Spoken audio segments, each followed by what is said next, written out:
Hopefully this is working.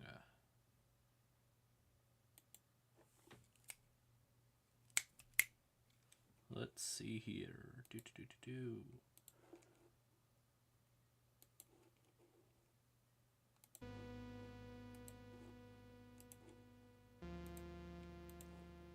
Okay.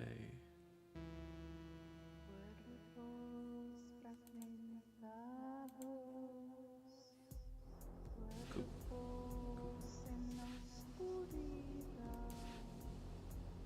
So let's hope this is working. Says I'm currently live.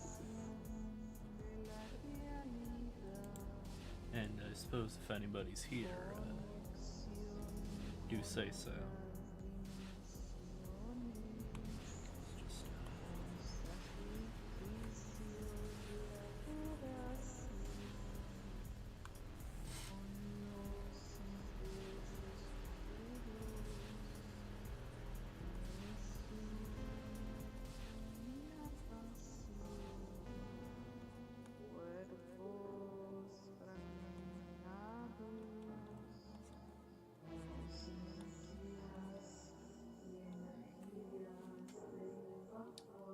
Let's see here. Suppose I wait for someone to talk. And if not, well, that's life, ain't it?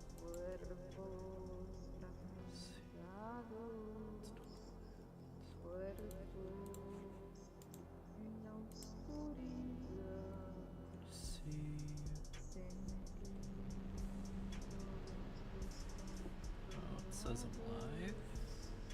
Check here. Change it with it.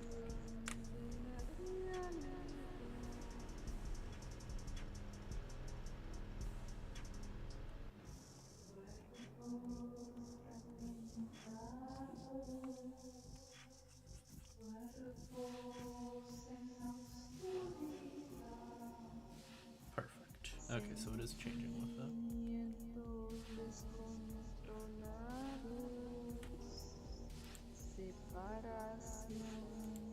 Oh.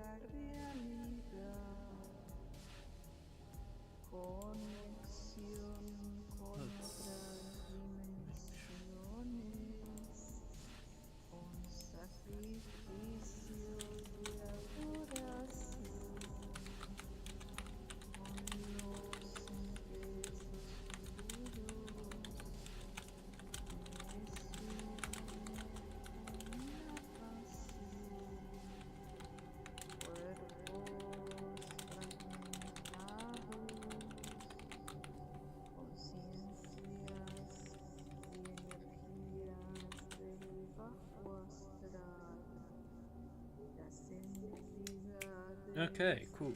So, let us see here. So we have just me. Current viewers. So, so, suppose I will start at the basics of the setting. Or says I'll wait to see if anyone joins. If not, that's life, eh?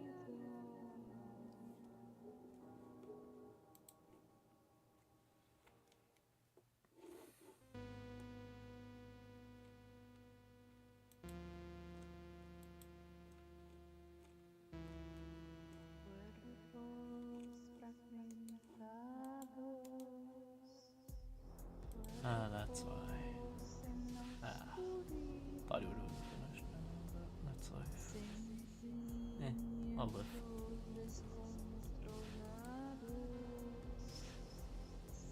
I fear this might be a bit loud.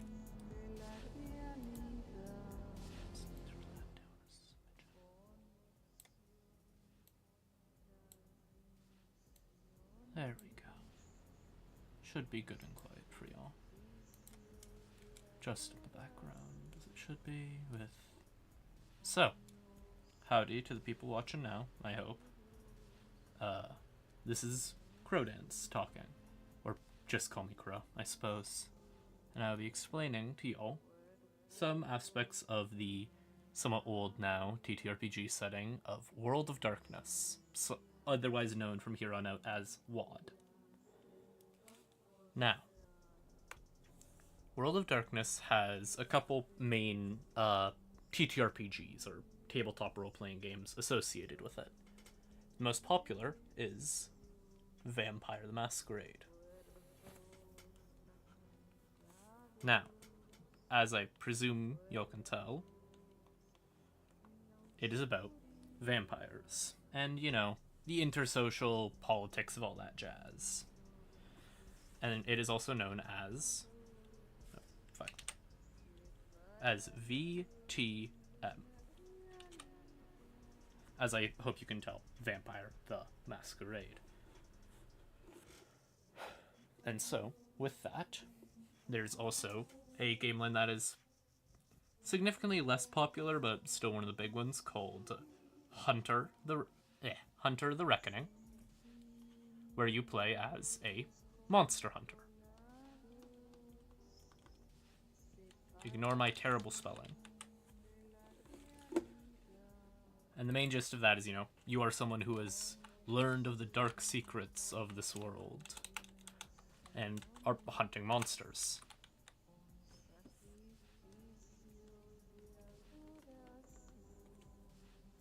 And it is also known as HTR.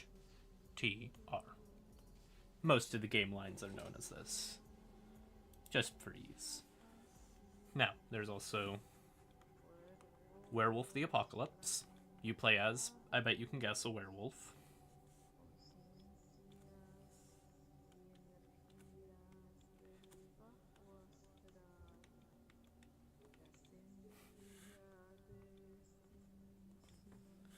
And then, finally, as the third main one, Wraith the Oblivion.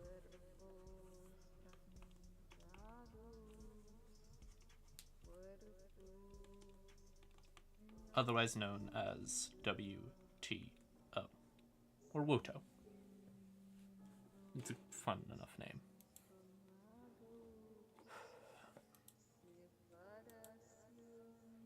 Then, well, it's not technically the final. There's also Mage the Ascension, but Mage is complex and deals with, like, a lot of different game lines, and it's somewhat funky with it, you know?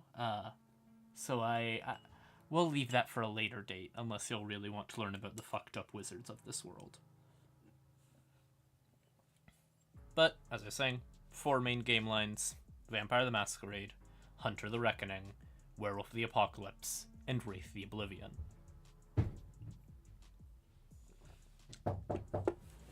My apologies.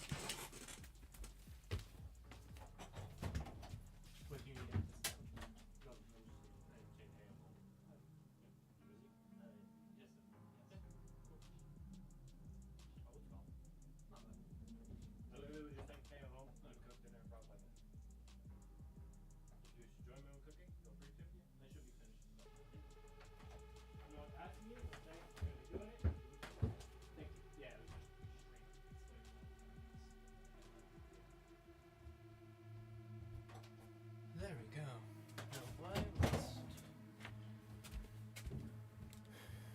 Now why must the horrors of the internet always fail me at the worst possible times? Hopefully this is still functioning. Okay, good. It is. Perfection. Yippee, even. Now, so. Also, hello, cat. There's a slight delay between me and this, so I hope you understand that I am saying hello. There we go. So, I'm going to go down the list explaining these. Maybe not all of them. I'll probably create some sort of in-universe roleplay of it to explain these individually later, but these first 4 are a bit, of course, as I said, the main ones, and also, my apologies, a bit tired today, are the easiest to explain.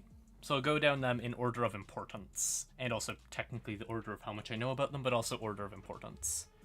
Because I was about to put it, let me just quickly swap color. The not so golden gold star of the WoD universe is Vampire the Masquerade, because it's the important one. So, that is the one we will be learning about first. So, I have a quick question for y'all. How much do y'all know about the Bible?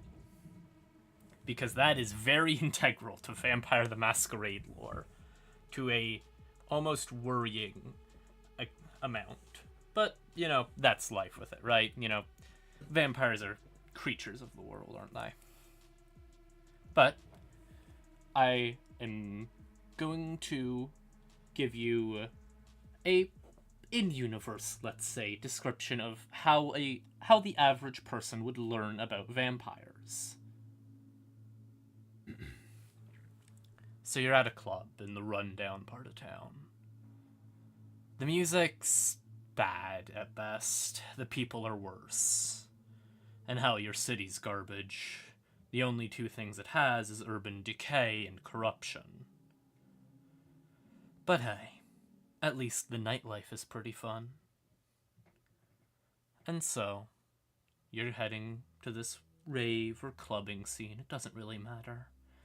It serves drinks, they're subpar. But what can you do? At least they're not too expensive. And then, you see someone on the floor. They're beautiful.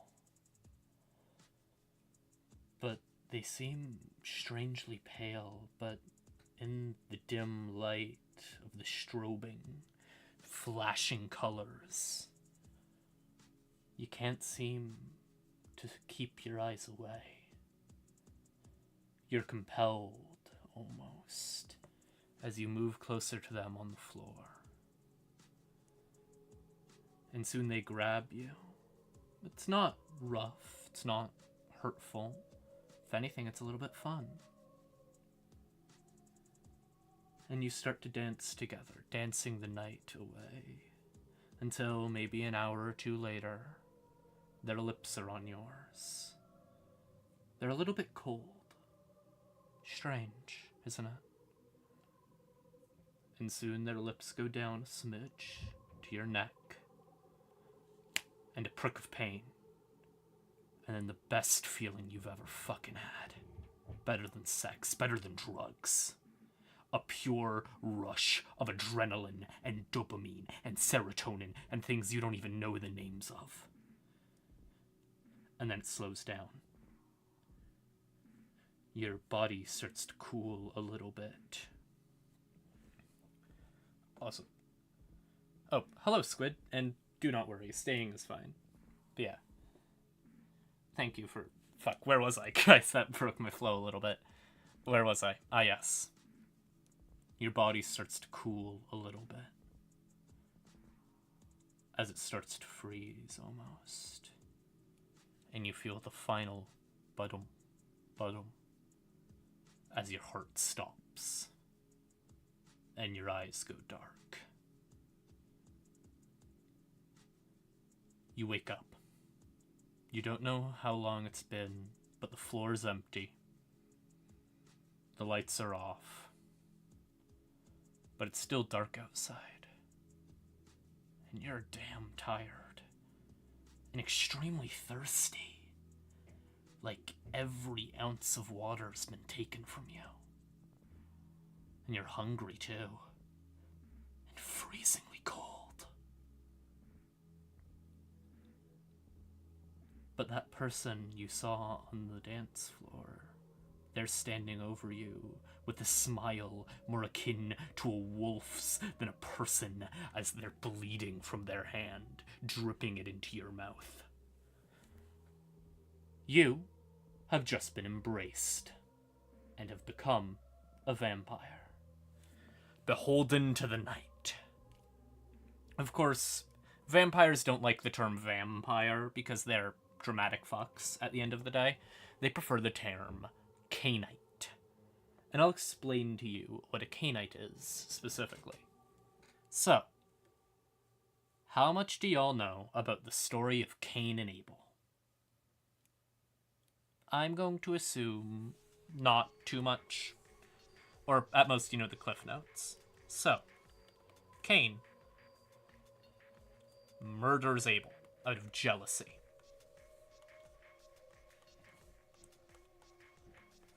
But, see, the thing is, God doesn't really care about the whole murdering your brother thing. That doesn't really matter to God. It's God.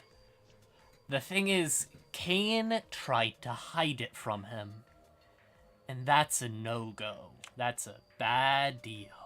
Something you shouldn't be doing. And so, Cain is cursed by God. He will wander the world forever. Only ever at night. The sun will rip apart his skin, and he can only feast on other living creatures. But that curse came with blessings, didn't it? Strength no mortal could ever touch. Speed and fortitude unbelievable to humanity. And the ability to sire offspring. Other vampires. And he does. Cain's an egotist, after all. He murdered his brother out of ego, tried to hide it from God, even. And so, Cain sires/embraces the second generation of vampires.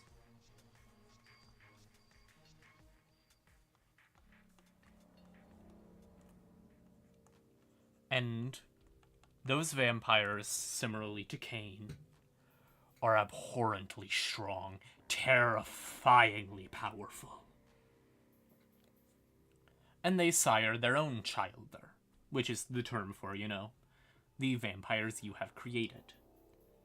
And those vampires, the third generation, are the antediluvians.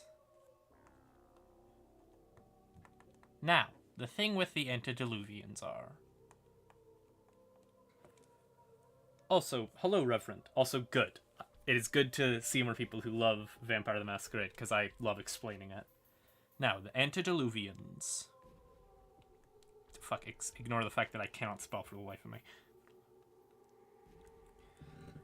They are very specifically antediluvian for the fact that they survived the Great Flood by resting underground. Now, to give you some context about the scale of strength we were talking about with Cain, and then the second generation, and then the antediluvians. To put down one antediluvian, it took the full force of the sun and a couple nukes from the secret world government. We'll talk about the secret world government later. But antediluvians described second generation vampires as terrible demigods. And Cain's fucked off completely. He might be in the bowels of the earth. We don't fucking know. He's gone. Now, with the antediluvians...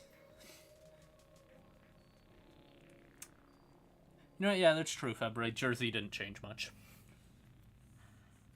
So, the third generation, the antediluvians, there are a total of 13 left. And those make up the 13 vampire clans.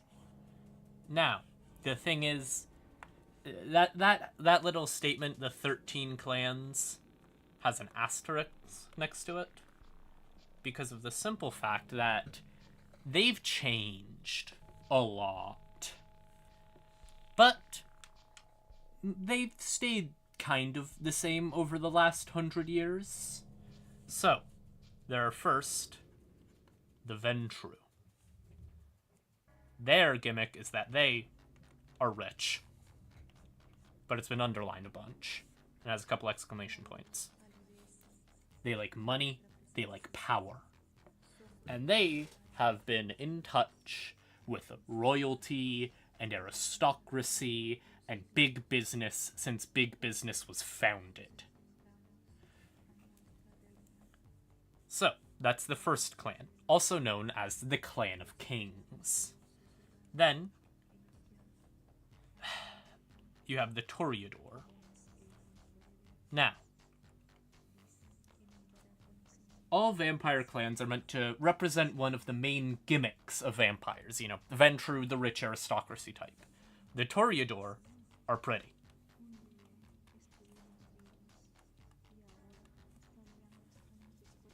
To the point of almost supernatural manipulation and presence. They're beautiful, terrifyingly so. And they also have a habit of, you know, picking up someone, turning them into a vampire. Cainite and Kindred both is used. Cainite's considered older term, Kindred is how you would refer to a fellow. It depends, really, Reverend. Sorry, my bad, I should have explained that. But thank you for mentioning it. It's sort of like how, like, Cainite is used in like a form of half religious doctrine, half, like, old-timey term. They call themselves, some call themselves Cainite, especially older ones will call themselves Cainite rather than Kindred. Though Kindred is sort of a term of your fellows as well. It's weird, it's a term. Language is strange in all forms of reality. So, but where was I? Oh yes, Toreador. Pretty. Now, to go to the exact opposite spectrum on the beauty scale, is the Nosferatu. Yes, based off of that Nosferatu. They are ugly. With a capital U. Like, monstrously ugly. Disgustingly so. To the point where it is considered an instant... Oh fuck, I didn't even mention the Masquerade. Okay, sorry. Sorry. So. The first rule of vampire culture is... is the titular Masquerade. Now, vampires used to be top dog in society, but then, you know, the witch hunts and the Inquisition happened a couple 100 years ago. And so vampires realize, wait a minute, if the humans know we exist, they'll fucking kill us all. And so, the Camarilla, which is the main vampire society at the time, instituted the oh-so-great and oh-so-reviled by certain members of vampire society. Nice, Reverend. Nice. I respect the respect for Nosferatu. The oh-so-reviled yet oh-so-respected Masquerade, wherein humans are not allowed to know that vampires exist. Because if they do, they'll start, you know, killing vampires a lot. And, you know, yes, a strong vampire might be able to juggle dumpsters, but at the end of the day, you put a shotgun barrel beneath their chin and pull the trigger, their head's still popping off. And, they might have some form of immortality, but they ain't that big yet. And so, all vampires, be they Camarilla, which is the main government force, the Anarch movement, which is mostly in the New World, and acts as sort of a rebel group to the Camarilla based around hating the Camarilla, or the Sabbat, a religious fundamentalist terrorist organization, all respect, even if they dislike, the Masquerade, because they realize it's necessary. Now, I'll go into explaining the three major factions in more depth. The Camarilla. So, they are fancy fucks, founded way before any of us existed. I think it was in, like, 15th century England, though don't quote me on that. I don't know the exact time, because that is both retconned and changed basically in every other book. So don't quote me on that. And with that, they act as I said, the main vampire government. With the Ivory Tower and all that. They are mostly in Europe. And they're very, prim, proper, and also dickheads and extremely snake-like. Not as in the animal, as in, like, the colloquial term of snake. Betrayer, backstabber, all about getting more social and political power. Let me just make sure to write that fully. And they follow a... Also, they fundamentally say that no, antediluvians don't exist, they're all dead, don't believe in them anymore. But, vampires gotta come from somewhere, so... It was also most likely the Camarilla which instituted the term of kindred, which makes sense, since they do not like the belief in Cain as a religious figure for vampires. Now, with it, also, hello, Aaron. Or hello again, I guess. So, with it, they follow a system of governments where different princes, and yes, that term is used interchangeably for both male and female, rulers of different duchies or areas. So, to give an example, you would find the Prince of Constantinople. Yes, they still consider it Constantinople, despite the fact that the name has changed. Or you would find the Prince of Albany, Britain, in that surrounding area. It's changed over time, and it goes to the Prince, which is the leader. Their second in command, the person they have to be most careful about. Hello, Curleen. I would request you do not lie in my chat. That's quite impolite. And so, the prince, which acts as the main political figure of the body, they also, head off to court, they discuss matters, I am 5,000, or well, not 5,000, 500 years old. They have their second in command. Then, there is their sheriff, which is, as you can probably tell, they enforce the laws that certain prince puts on. Like, say, no vampire is allowed to sire a new vampire, or no kindred or canite. Usually the term will be kindred because it's the Camarilla. It'll be something like, no kindred may sire another without direct permission from the ivory tower of the area. And so, that's their ruling.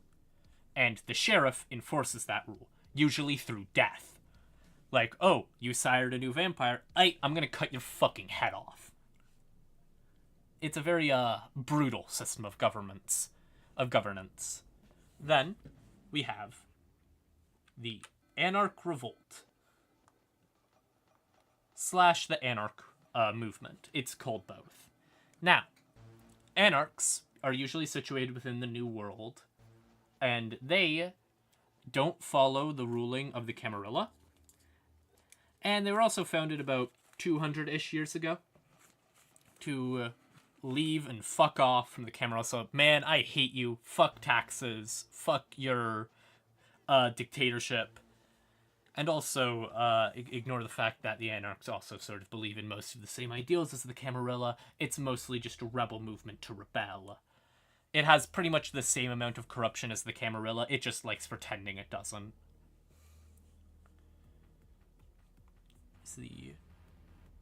That is the lesser vampire government.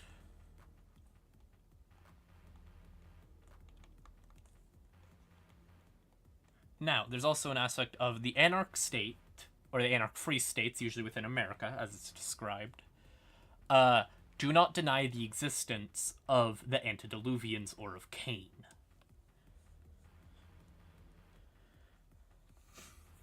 And then we have the third and smallest major vampire group, the Sabbat. Now, the Sabbat are religious fundamentalists who are dedicated to the jihad, or the fact that the average Cainite must feast upon their sire to gain more power and strength. And they also do not believe in the masquerade. They think it should be destroyed. They still follow it because they acknowledge the fact that, yeah, if they go too public too fast, humans are going to start fucking sending helicopters after them. And no matter how strong a vampire is, a flamethrower is probably going to send him running. Just instinctually. There's a natural fear of fire and the sun.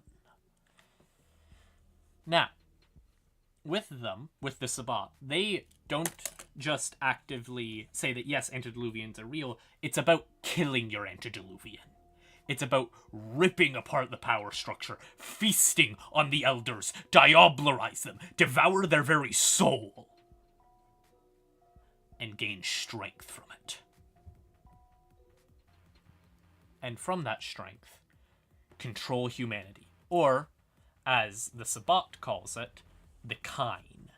Now, this is an archaic term, not usually used by vampires because, well, it's kind of weird since they were once that. It equivalates to cattle.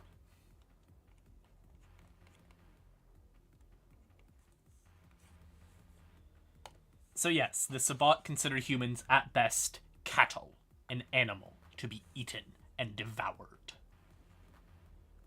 The Sabbat are usually, pretty much by all rights, the smallest faction. They hold no real large political control because of the simple fact that massive terrorist organizations built around a religious jihad usually don't have much in the way of organized government. And the way they practice embracing, because the Camarilla with an embrace, you gotta ask your boss, who asks his boss, who asks his boss, who asks the prince. And then, if that's allowed, you're allowed to bite the person you want to embrace, drain them of all their blood, embrace them, and teach them in the ways of the Camarilla, as is your duty, as their sire.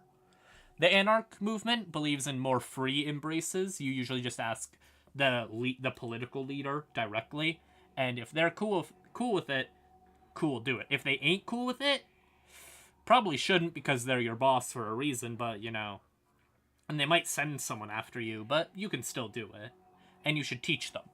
The way the Sabbat practices embracing is by shovelheads. Now, let me give you a quick description of what it is like to be a shovelhead. So, what they do is they take a human, or usually a bunch of humans, like a metric fuck ton of humans, and then beat their head in with a fucking shovel. Until that human passes out.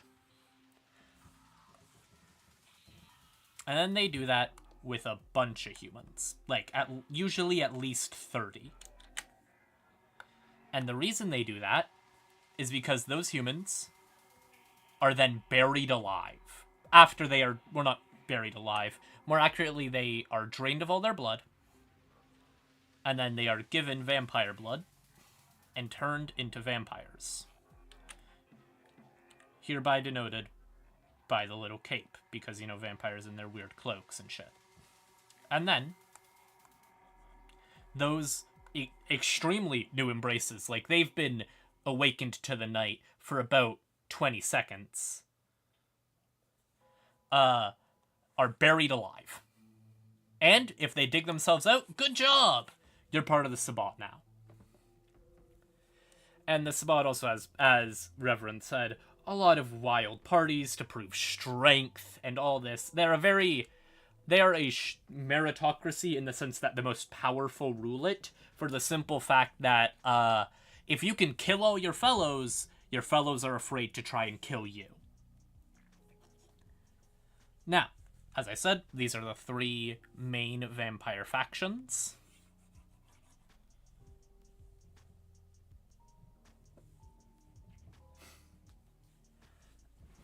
Oh, hello, Vi. Now, I will explain to y'all the 13 clans, because I was bringing that up earlier, and I interrupted myself to explain the three factions. Now, the 13 clans all fall under differing things. So, as I said earlier, the Ventru, or the rich vampires. But as I said, rich is underlined twice with an exclamation point. Then we have the Toreador, who are pretty. Then we have the Nosferatu, which are ugly, capital U, like absurdly ugly, like me ugly, like full-on Count Orlok motherfuckers. Then we have my personal favorites, the Gangrel, and they are furry vampires.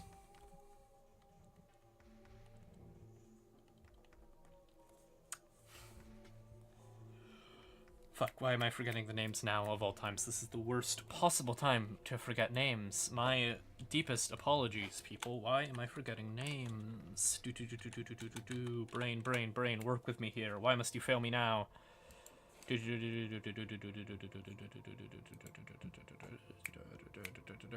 Oh, yep, there we go. Thank you to my brain. And so, there is also the Bruja. Now, the Bruja are angry vampires.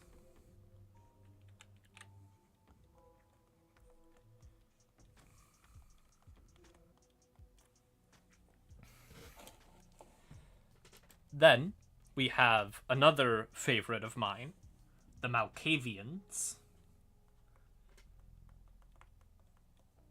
Now, the Malkavians represent the sort of psychic vampire archetype, but they still drink blood. They're also just insane, quite literally. They are actively insane. They usually deal with a form of magical schizophrenia. Also, thank you for correcting my spelling there, Reverend. I am terrible at spelling, as I said. Then we have... my apologies, yawning a lot today. So, then we have the Clan Tremere, wizard vampires. Or, well, more accurately, magic vampires, but you know what I mean. What else? Tremere, Toreador... Yeah, okay, so these are the main these are usually, most of the time, it's not always, but these are mostly Camarilla apart from Bruja, with an asterisk, because they are a bit more everywhere. Mainly Camarilla clans, or Camarilla / Anarch. They'll be usually in both. Now, then we have, let's just make a little box here, clans that are usually more associated with the Sabbat. So, we have, as Reverend stated, the Clan Temitsi.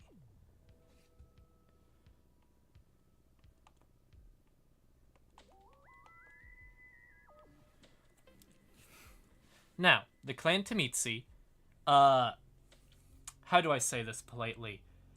If any of y'all know about 40k, they're Drukhari, but to explain it more simply, they like flesh-shaping things. Like, you know, they'd kidnap a human and then start turning that motherfucker into a chair.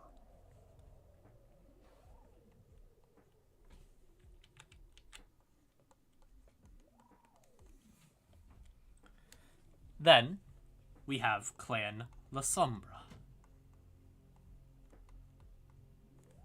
Now, Clan La Sombra are shadow vampires. Also, hello Ollie, how's it going? And also, I will say that the clans are both political formats and also somewhat racial, as in it's sort of like, as a vampire, when you are turned, you are also a member of that clan.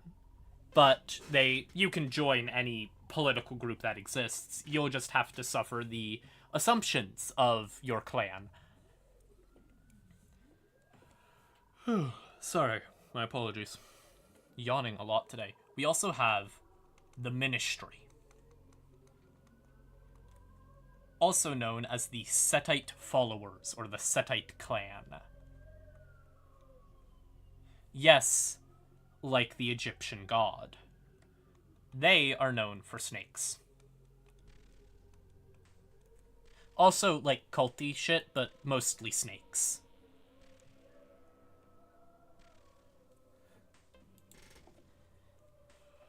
And that is... which ones are we missing? Oh, there we go. Yes. So, these are also Clan Ravnos. The Ravnos usually is very small and technically only a clan because their antediluvian is dead.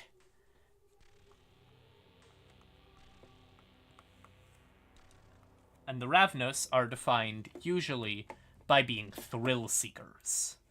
They enjoy all the weirdest shit, you know. Fucking, the person they would want to embrace most is like Tony Hawk.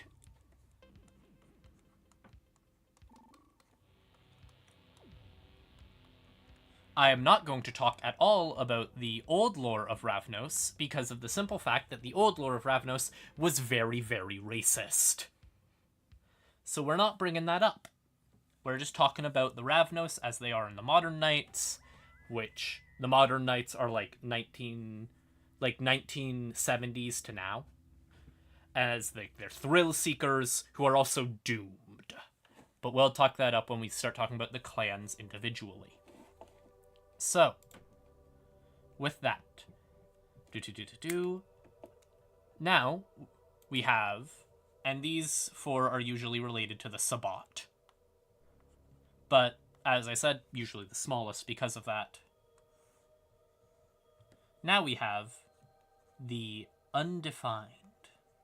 These are ones without larger political organization. So we have the Banu Hakim.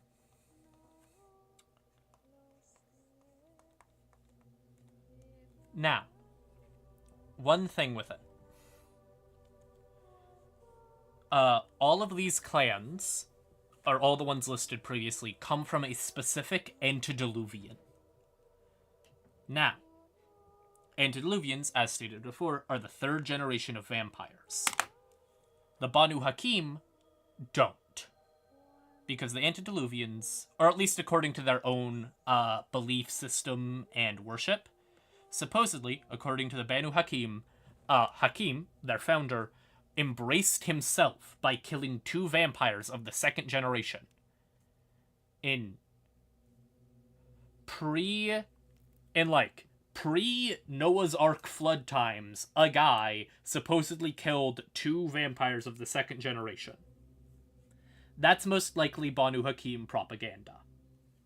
Seeing as how vampires of the second generation can punch through steel and can take a fucking shotgun blast to the face and look at you and call you a bitch about it. So, they are sort of the law format. They act as both assassins and law for it. So I will pop them down as...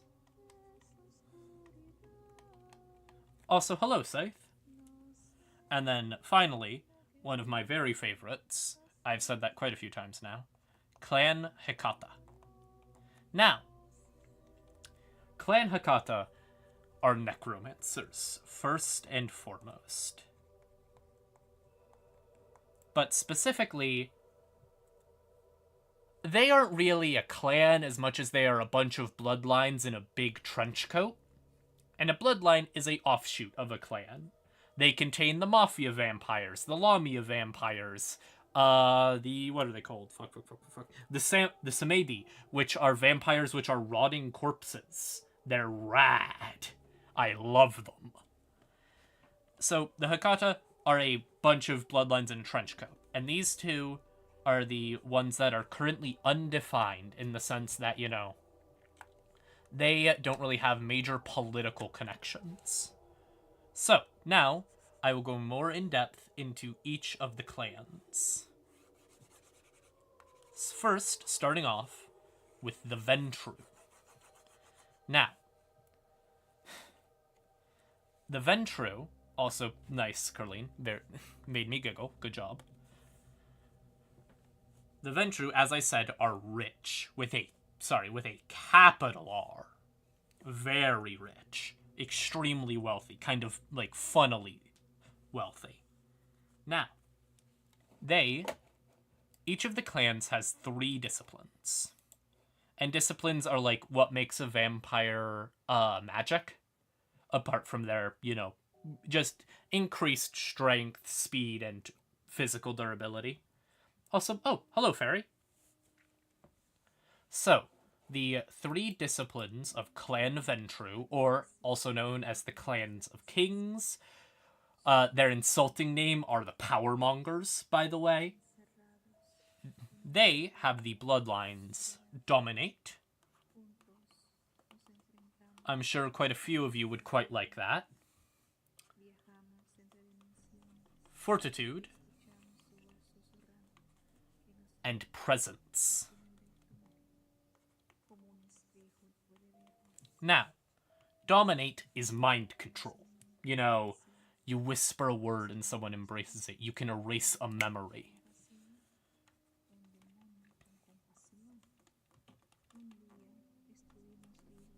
Fortitude is like supernatural toughness. You can take a punch and you can't really dish it out. You don't have that strength from it. But you have the ability to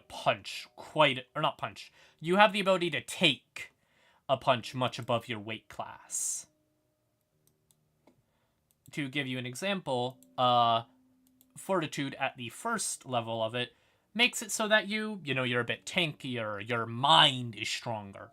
At its strongest level, for, you in the modern day, you can deal with sunlight for a turn, which would kill most vampires within seconds. You can maybe last a minute at most. So, you're tough. You can take a beating. And then, you have Presence, which is charisma. Supernatural charisma. Which does not work the same as Dominate, because, Dominate is what lets you command a person to do what you want. Presence is how you make sure they think they wanted to do it in the first place. It's how you convince things. It's how you convince people of things. Of course, all clans come with a bane. And a compulsion, but we'll talk about that in a moment. Now, a bane is something that causes you an issue. Now, Clan Ventrue's bane is they have a very refined palate. So it has to be something that's rare. So, you could only feed off of people with green eyes. Or people who can do calculus. Or people with vertigo. Or people with green eyes, who can do calculus good, and have vertigo. It can be anything, really. It just can't be common. So to give an example from a live play game that's quite good, if you're interested in Vampire the Masquerade, search up LA by Night. The character of... why am I forgetting his name? Victor Torrance, I believe.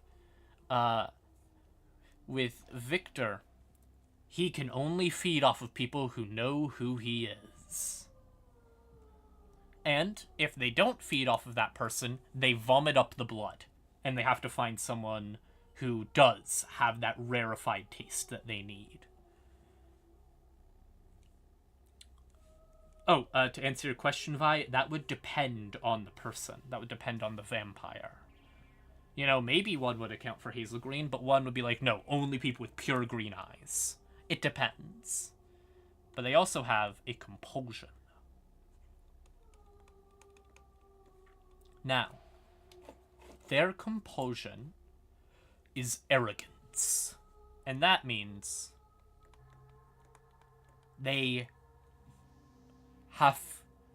people have to obey.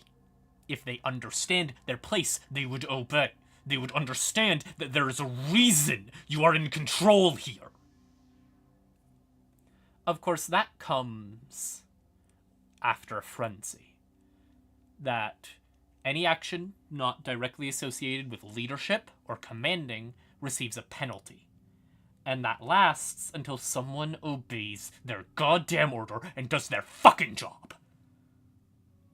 And the reason I am to act as so angry is because of the fact that this comes with rage.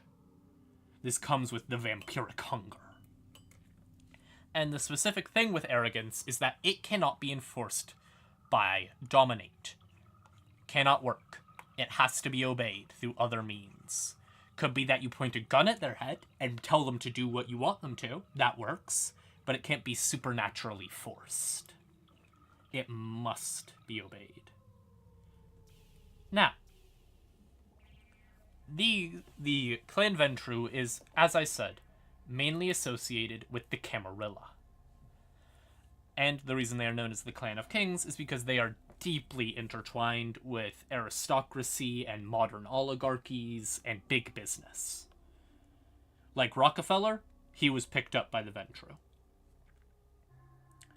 And the way they do embracing, or turning someone into a vampire or a kindred, is, let's say you're a wealthy industrialist, and you're just walking down the street. You know, being a person, doing your thing. And you happen to meet up with this surprising other industrialist. They're big in the world. They're famous. But they don't really go out much, and they're kind of a weirdo. But they're very big in the world. And you keep meeting up with this person. It's so strange. Until eventually, they give you a deal. Hey kid, want to become a fucking vampire? Though in different terms, usually. And if you say yes, they will turn you and heavily coach you to the point of, like, micromanaging about being a vampire in the modern Knights, and the rules of the Camarilla, and the Anarch Free States, and all that jazz. Of course, if you say no to this, some might just fucking kill you. Though usually what they'll do is they'll use dominate and presence, an amalgam of the two, to sort of wipe your brain of the interaction. And you will forget all about it, and you won't believe in vampires no more. And then, with that, first and foremost, any questions about Clan Ventrue before I move on?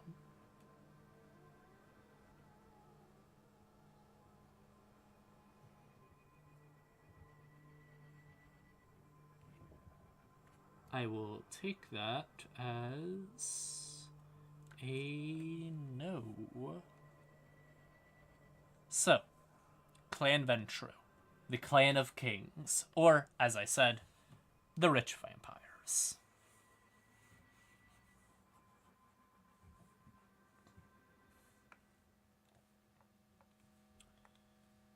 Now, on to the second clan I mentioned. Clan Toreador. The beautiful vampires. Oh, to answer your question, Fairy, for if you want to find out more information about this, you can first and foremost look at the wiki, as I described. But if you want to see this done in, like, a live play, search up LA by Night. It's done really well. It's by a bunch of, like, actual actors.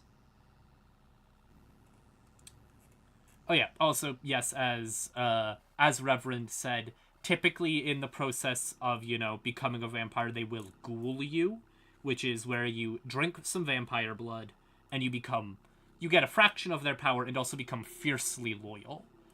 Of course, there's also the blood bond, which I will talk about when we get to Clan Tremere. So, as I said, the Toreador. And, as I said, the pretty vampires. Those assholes. Now. Oh, sorry, I just spilled a bit of my coffee. My apologies. Now. the pretty vampires, so of course y'all would fit right in. Let's make sure. Their three disciplines are auspex, which is like supernatural perception.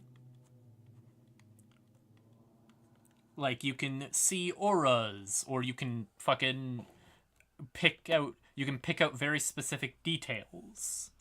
There is celerity, which is supernatural speed. You know, at low levels, you're just really quick for, you know, a human.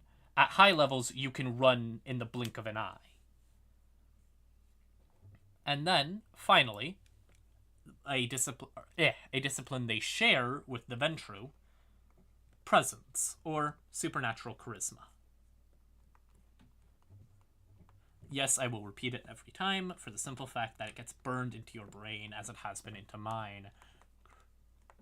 Now, the Toreador, also known as the Clan of Lovers, or the Artists, or the Artisans, also known as the Degenerates, because they are all about the sensual pleasures of the world.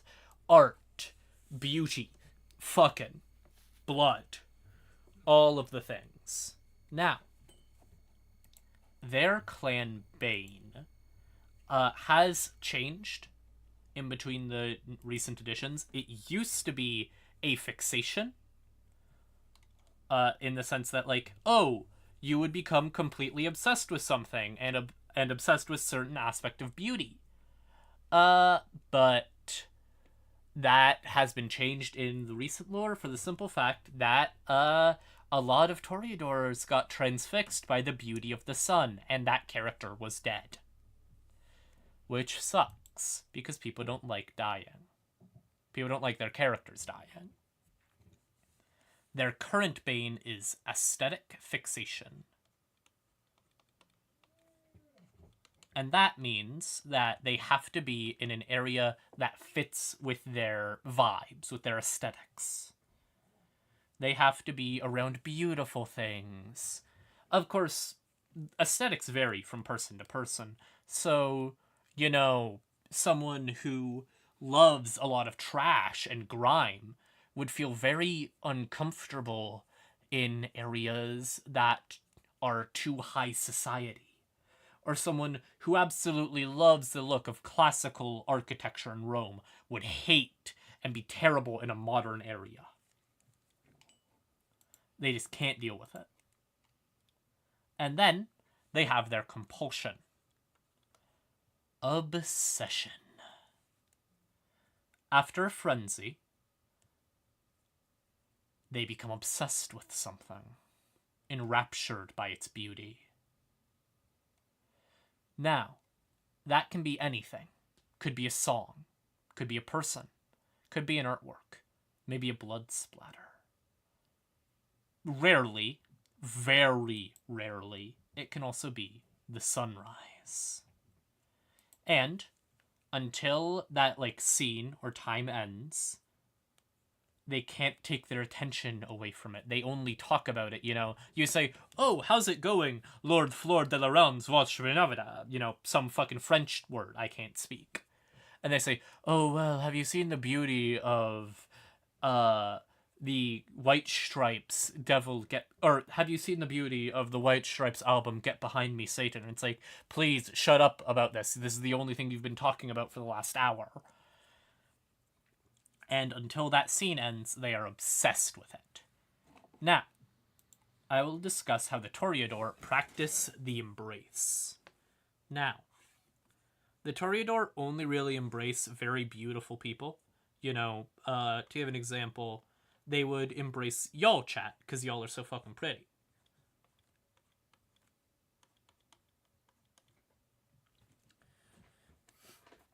And with that, what they do, and they'll usually embrace on a fit of emotion, because Toreadors are known for not being the most logical of vampire clans. What? In what sense did you get the idea of be quiet? What? Huh? No. No, I'm saying y'all are pretty.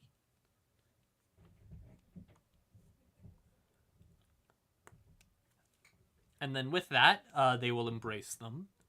and then you'll be lavished with gifts. You'll be given people to drink from who have been fucking made to be subservient. You'll be drink from ghouls. You'll be given tons of money, tons of treasure and wealth and power, and then it's gone. Because they obsess over their partner, and then they drop them.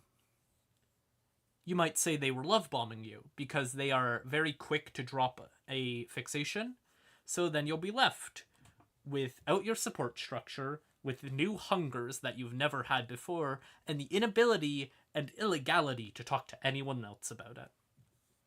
How fun for you, oh brand new Toreador. Now, on to the next clan, which is, if I am also correct, as I usually am... How did I mess this up? Give me one moment to fix this. The Nosferatu. Now, the Nosferatu Bane is, they're ugly. They're fucking ugly. They are butt ugly. Like, they look like Nosferatu, like from that old movie. And this Bane I'm referencing first for the simple fact that it's very important for the Nosferatu. Because they are a walking masquerade breach. To the point of being completely repulsive. The thing is with it, some just look completely butt ugly in a human sense, like me. And so you wouldn't assume that's not a human, you would assume that's just, a very ugly person. They also cannot increase their looks in any way, and even if they get flesh crafted by something like a Tomitsi, they will be, you'll still have an air of it about them no matter what. Now, their disciplines, I almost said our, are, sorry, I cannot speak today, my apologies, despite the fact that I'm streaming. Animalism. And that is like control over animals. Usually with Nosferatu, it's like rats and other insects and things. So think like druid shit from D&D. They also have obfuscate.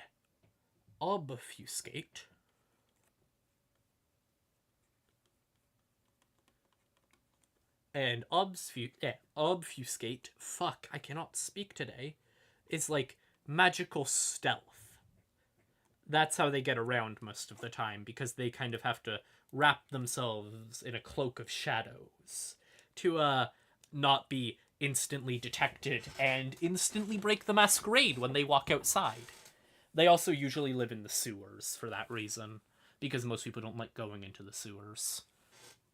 Similar to me.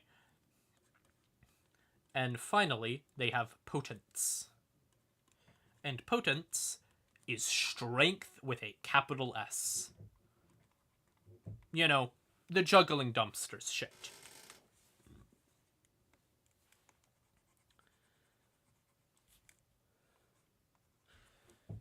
Now, as I already described, their bane is ugly. Their compulsion, though, is slightly different.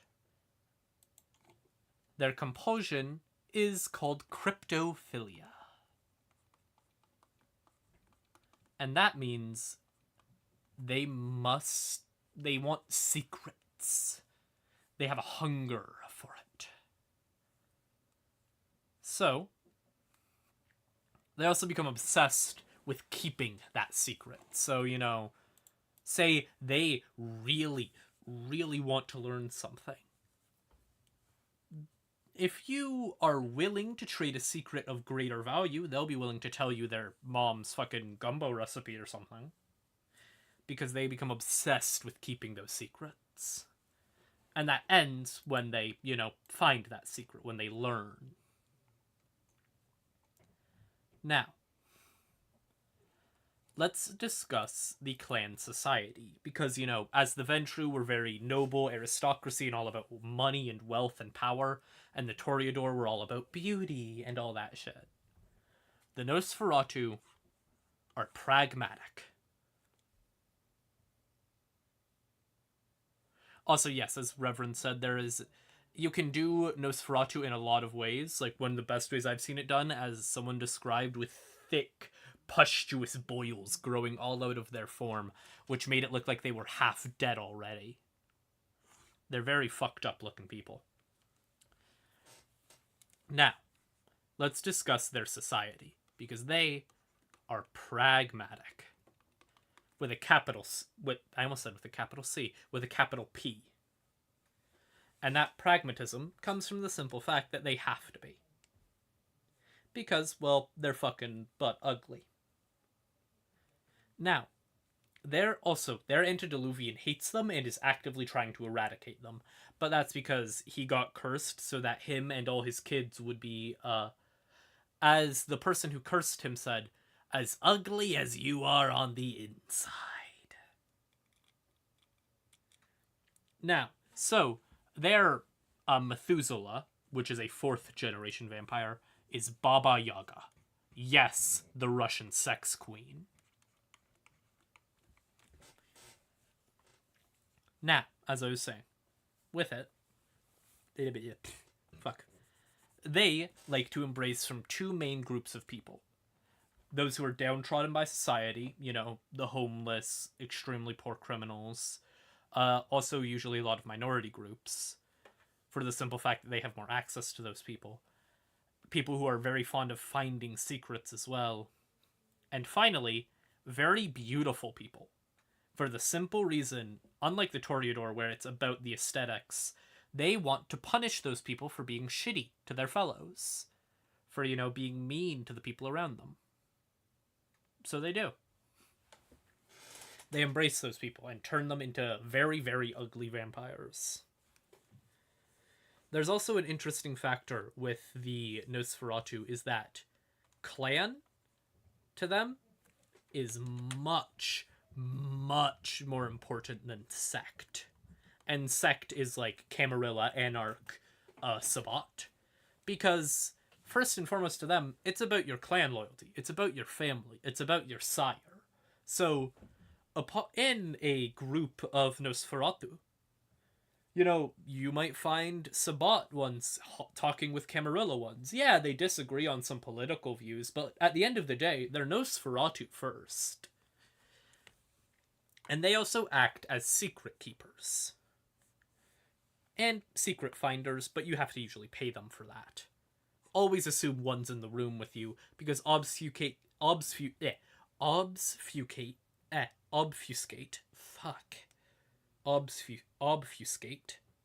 can literally make you invisible. So, be careful about that. Always assume there's one in the room with you.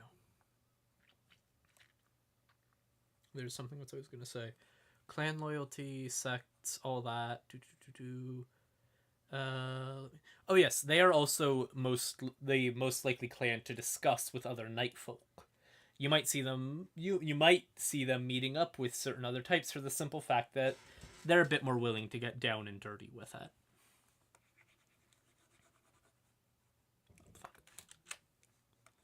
Now, what was the next clan again? Oh, there we go. Thank you for reminding me, Reverend. They also ran a thing called the ShrekNet. Yes, off of Shrek. So, ShrekNet. That was the vampire internet.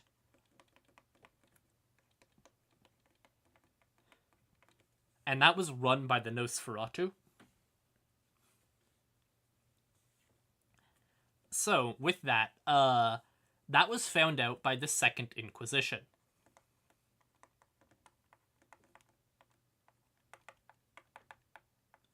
Ignore my terrible handwriting, please. the Second Inquisition is not really an organized force, more so a bunch of hunter organizations, and they found that out and started killing a lot of vampires.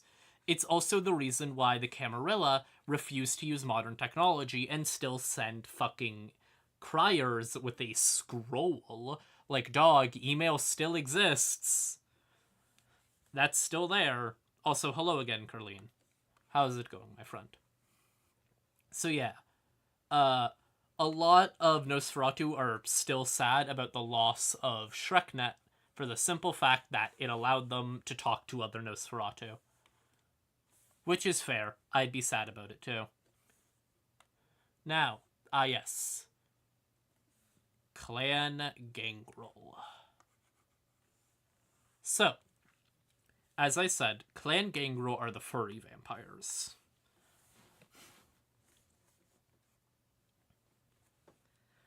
And their disciplines are... Christ almighty, fuck, I am so sorry for the tiredness today. It is strange. What was I saying? Oh, yes. Their disciplines are animalism, which is, as I said before, control over animals. Instead of, like, rats, it will usually be wolves or owls or other birds of prey, usually predators of some sort.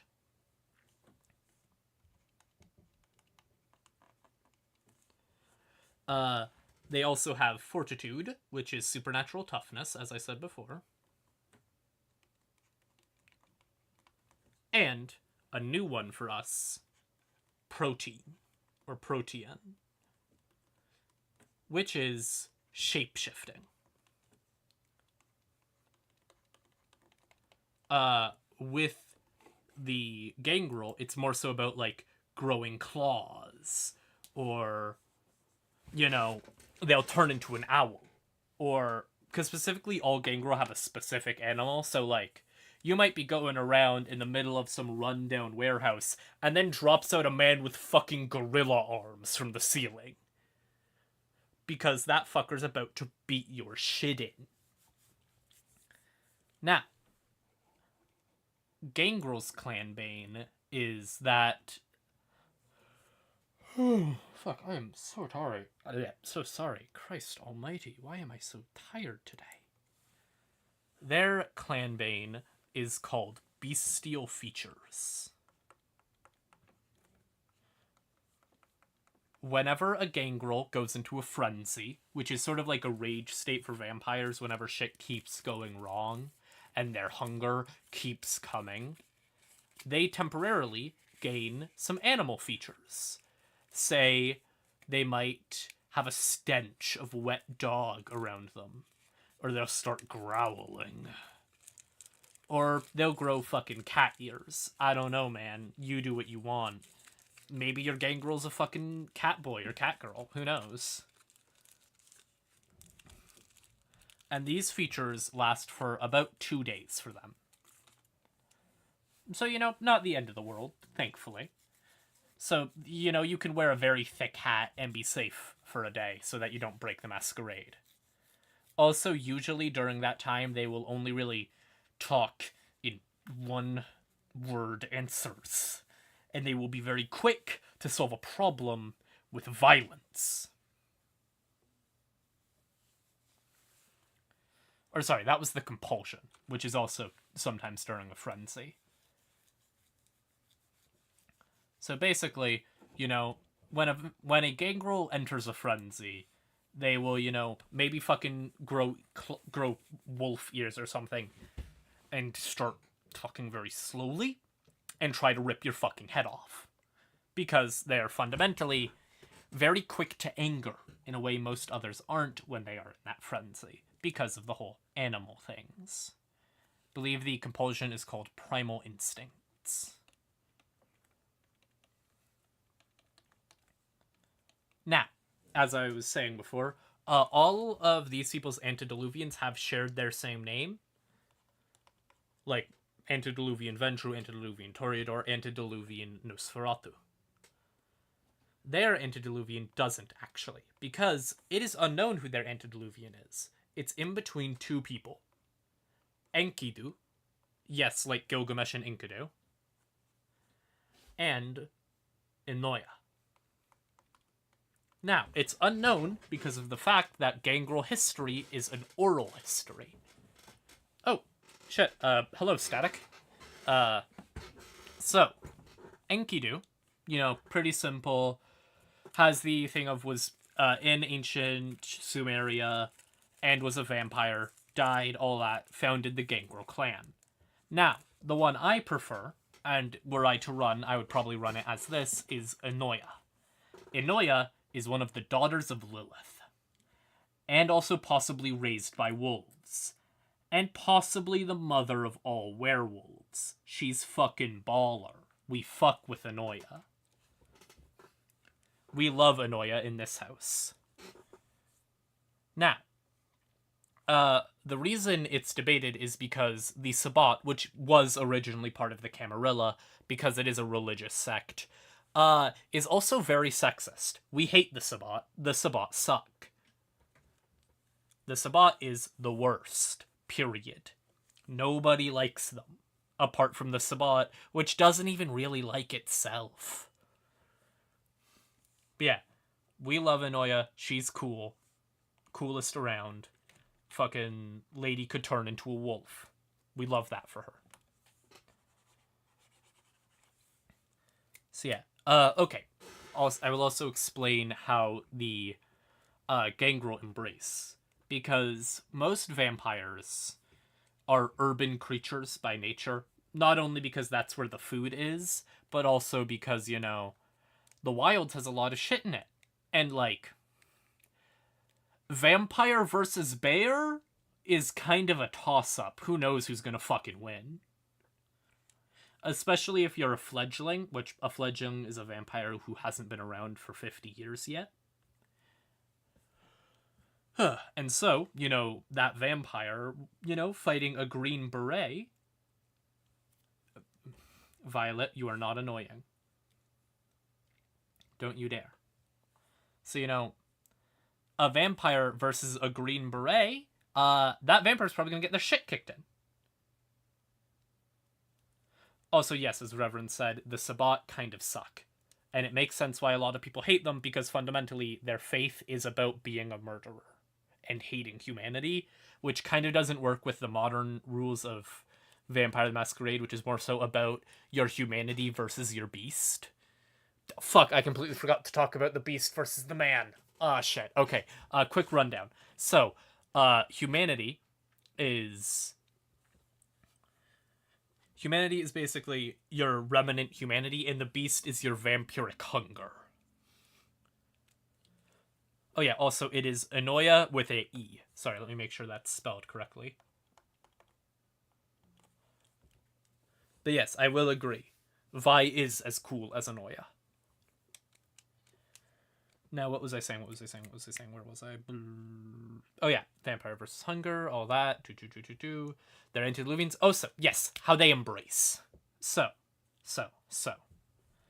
Usually, Gangrel, which are really the only vampires that like rural areas because they just prefer it. If you're, someone who usually goes untethered through the wilderness, say you're a hiker or a ranger, something like that, who likes living in the wilderness and going through there at night, you might find a wolf running at you really quick, and then the wolf turns into a man and then fucking jumps on you and bites your neck, giving you the best experience you've ever had, but also starts drinking from you. They also really like impulsive embraces, where they just embrace randomly, and usually won't help their childer at all. They also like it when you fight back during the embrace, which is kind of hard because you're having a great time. So, when that man who jumps on you and tries to bite you, if you start, trying to stab at him with your pocket knife, there's, a 90% chance he's gonna turn you now. Because, oh, damn, you're a fighter. You got some real fury in your bones. And then you wake up on the forest floor, and the sunlight hurts. So yeah, they usually like embracing wild people. And they also have a culture where it's very strength focused. in the sense of like, oh, your sire taught you how to be a vampire? What a bitch. Oh, yeah, y'all weren't here when I described the kiss, as it's called. So when a vampire bites someone, it's the best experience you've ever had in your fucking life. It's a pure dopamine high, unlike anything else. It's better than sex. It's better than drugs. It's better than anything you've ever fucking had. And that's why vampires are very easy to get addicted to. So yeah, before I go on, any questions about the gangrel? Oh, before I go off, they also have a very specific bloodline called the Mariner gangrel, because those gangrel like living in the ocean. Because, fun fact, when you get down to the deep ocean, the sunlight doesn't really affect you anymore, and you can just stay as a shark full time. So imagine you're just scuba diving, and then a fucking killer whale eats you. That's the gangrel. Yeah, they are also very deeply connected with the anarch movement. Because of the fact that, as Reverend says, the Camarilla don't really like the fact that they, embrace randomly and are very brutal about it. It's kind of against the whole thing. Oh, fuck, I completely forgot to, Now, which one was next? Ah, yes. The Bruja. Or the Learned Clan, as they are called. Now, the Bruja are... How do I explain this politely? You know, I'll bring that up later for ease. So, first, their disciplines. Again, their, magic powers of being a vampire. So, they have celerity, which is supernatural speed, as they share with the Toreador. They have potence, which is supernatural strength, and presence, which is charisma. You might notice that these are the least magical of them all. These are all physical bonuses. It's strength, it's speed, it's charisma. It's things that are all fundamentally human. Now, the Bruja kind of founded the Anarch Revolt, and are also a bloodline of themselves. We'll bring that up in a bit. So, Bruja start really hating the Camarilla. They're very against it because the Bruja are rebels without a cause. They like rebellion for the sake of rebellion. So, you'll find Bruja started, a lot of leftist revolts to benefit the people. But you'll find just as many Bruja in line with the Tories and the alt-right and neo-Nazi groups. They're rebels first.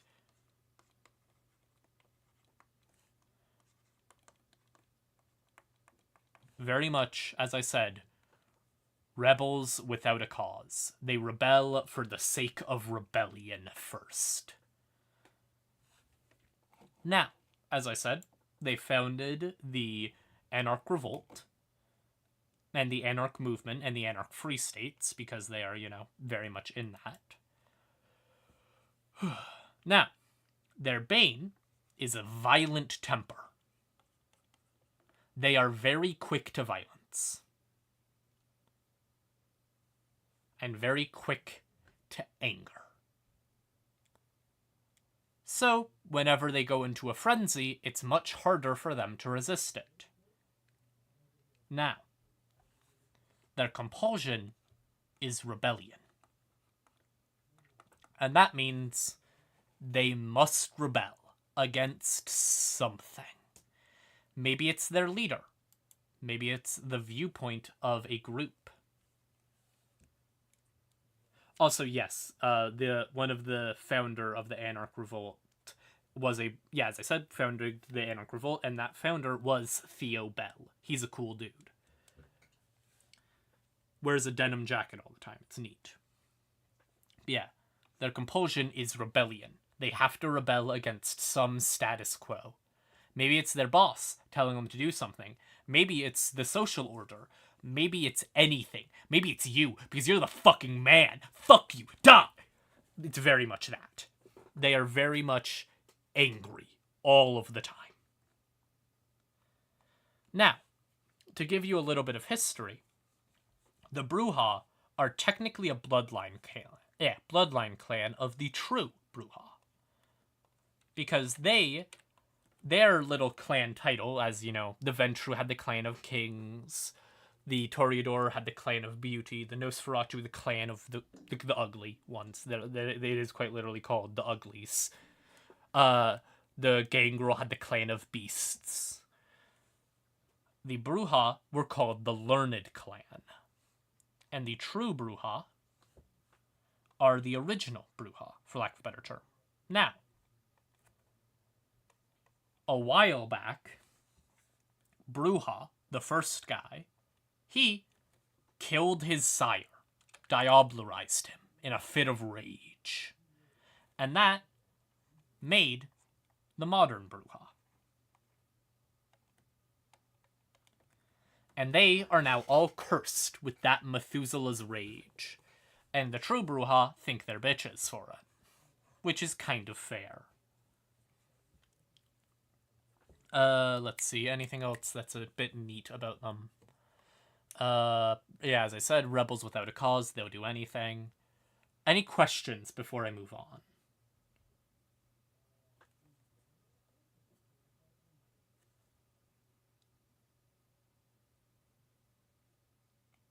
Let's see, anything I'm missing here?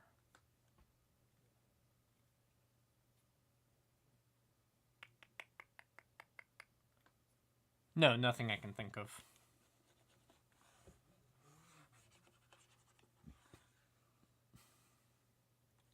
Now,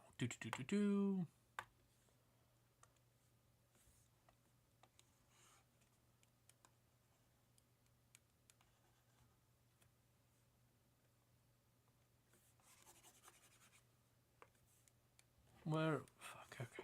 Sorry about the scuff of this stream. It is the first time doing this. Ah, yes, the Malkavians. So, the Malkavians. They are insane, quite literally. They don't really get a choice in the matter. So, their disciplines are Auspex,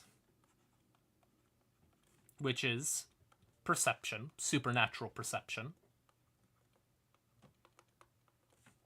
Dominate, I'm sure y'all would love that, which is mind control.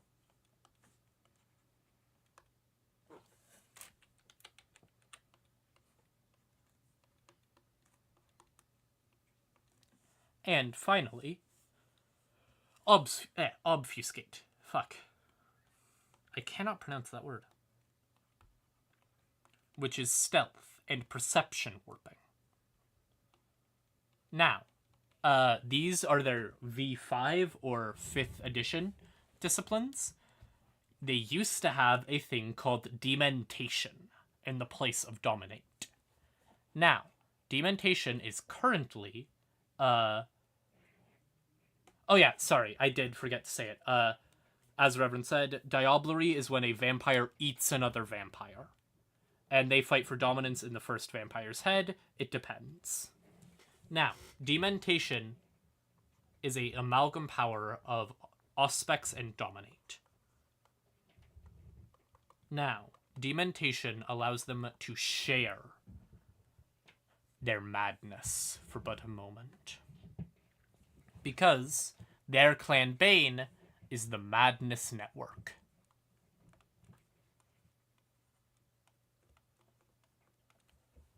So, with that, it means, as I said, they're insane. They are factually insane. They suffer from the worst form of schizophrenia that any person ever has. Because their madness is also prophetic. Sometimes. They don't know how much. And so their compulsion is delusion. They suffer a vision in which their mind is skewed. They're seeing a reality that doesn't really exist anymore. Or ever did, or ever will. Now, the thing is, the Malkavian have a reputation for violence and chaos. That is not true, fundamentally. It's similar to how in our world the mentally ill are treated with a lot of fear from the average person for the simple fact that we assume things that aren't true. Fundamentally, Malkavians are suffering from a disease that has no cure and has no treatment. Also, hello Gracie, how's it going? Now, with Malkavians, as I was saying, what was I saying? Oh yes, so their embracing habits is they will usually embrace, usually people suffering from a mental illness. It depends, which, you know, like, yes, as a Reverend said, all vampires do get depression, fundamentally, because, well, they're vampires now, and they're sad, and they also have to deal with magical hunger. But, Malkavians get, like, very intense mental illness. And prophetic visions about it. They're basically all Cassandra, like from Greek myth. Because, fun fact, Cassandra was a Malkavian. It's neat. Yes. So, where was I? Oh yes, they like to embrace mental oddballs. You know, people who are just a bit strange in conversation. People who suffer from mental illnesses like schizophrenia or very, very intense bipolar disorder. Lots of things. And they will also like to embrace a lot of academics because of the fact that academics are usually celebrated for being slightly strange and being non-normal and thus don't hide it as much. Now, their antediluvian, or their founder,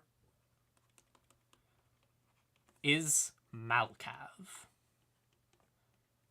Now, Malkav, no one fucking knows where he is. He's gone. No one knows. He might be in a tomb somewhere. But according to the Malkavians, he is the Madness Network.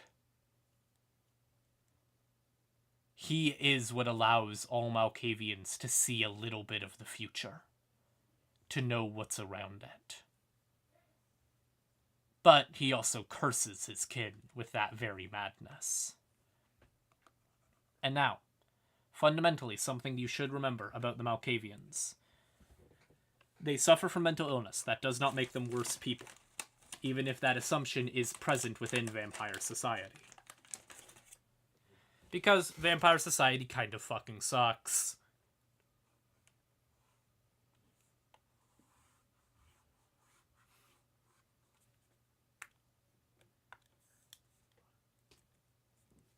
There it is. Clan Tremere. Oh, fuck, wrong one. So, Clan Tremere, also known as the Pyramid. So, you know how sorry, Gracie. So, I'm gonna give you a quick rundown because I've said it before. So, vampires, this is World of Darkness. Vampire the Masquerade, basically, vampires exist, they're around, they have political structures. One's called the Camarilla, vampire tax collectors, the Anarchs, vampire anarchists, and the Sabbat, vampire religious extremists who believe in eradicating all humanity. They are founded because Cain murdered his brother, lied to God, God cursed him. Antediluvians are vampires that survived the flood. The Bane is the curse of your clan. Clan is like your vampire ethnicity. Apart from the fact that it also gives you special magic, but you also suffer some aspects of ethnicity, which are the assumptions people make about your group, based on no real aspect of yourself, but based around their assumptions of the thing you follow. So, Clan Tremere. So, their disciplines... I don't know why I wrote out disciplines. I didn't do that before. Their disciplines, or their vampire magic, is... my apologies. Auspex, which is, as I said, supernatural charisma. Or not supernatural charisma. Sorry, supernatural perception. And dominate. I'm sure y'all would love that. Which is supernatural mind control, which technically all forms of mind control are supernatural, but you know what I mean. And finally, thaumaturgy. Now, that is blood magic. Which means they get to do some funny things, like, say, exploding you.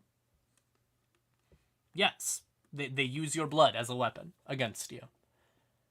But also, like, rituals and shit. Like, they can predict your clan and who your sire was and all things like that. Now, their clan Bane is deficient blood, which means they cannot make blood bonds.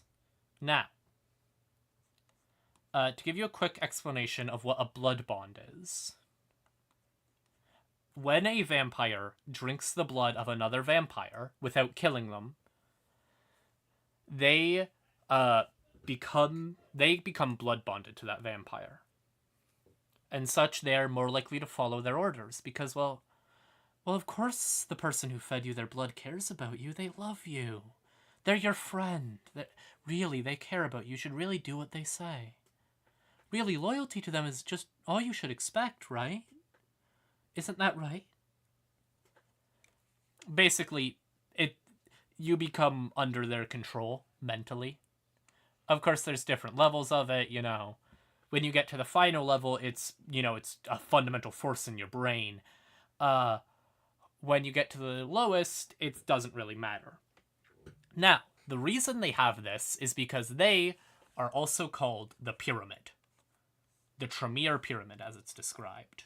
Now, it used to be that all members of the Tremere clan were built around the aspect of they were built atop of the pyramid, where the smallest members of the clan were blood bonded to their sires, and those were blood bonded to their sires, and all the way up till you got to Vienna, with the first Tremere, Mr. Tremere himself. Now, it was a very fundamentally organized clan, unlike every other, because it's also a recent clan. And I'll explain that lore in a little bit. So, where was I? Oh yes, their compulsion. Which is, whenever a vampire goes into a frenzy, they suffer a compulsion. And theirs is perfectionism. Or perfection. Where they gotta, what they do has to be perfect. Why wouldn't it come out right? And that lasts until the end of scene. Now, I will start explaining the Tremere origin, because the Tremere don't technically have an antediluvian. But they still do, because it is still a vampire of the third generation. So, their antediluvian shares their name. Tremere. Now, Tremere used to be a mage, and a mage is a... How do I explain this simply? Okay. So, mages are people who became so woke that they understand not only is gender fake, so is gravity. That's how you describe mages. They can cast magic through the simple fact that they believe it hard enough. Now, Tremere used to be a mage, but the thing with mages is that they aren't naturally immortal, like vampires. So, Tremere made a deal with some mummies to try and get vampirism. But they didn't really understand. So, what happened is they kind of lost all their magic. and became fundamentally separated from their avatar, which is the ability to cast magic. And so, with that, they realized, oh fuck, oh shit, oh fuck, oh shit, we lost all our magics. And the thing is, Tremere went and he ate Saulot, or diablerized Saulot. Now, Saulot was Vampire Buddha.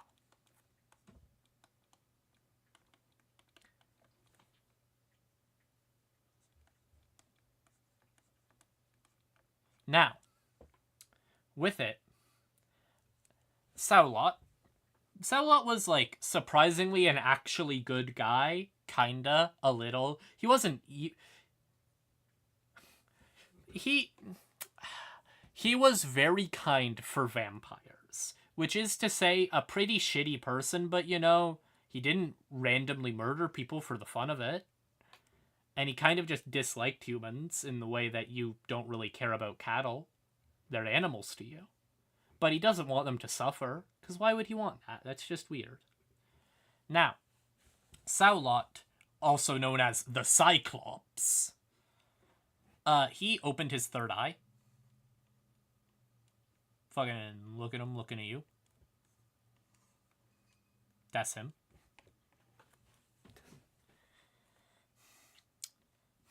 Now, so with that, now all of his child are opened their third eyes as well, but they don't get his magic benefit. So he, with his enlightenment, because, as I said, Vampire Buddha, he no longer suffers from the vampiric hunger. He's able to completely resist his inner beast. Which also made him kind of a threat to wider vampire society, so people didn't really like him much. Now, Tremere ate Saulot, instantly rising him to the third generation. And made his clan. Now, people really don't like Clan Tremere for the simple fact that they ate Vampire Buddha. But they're also wizards, so they're more willing to talk to the vampire wizards. Now, as I was saying, Tremere used to have the pyramid. The pyramid is gone now.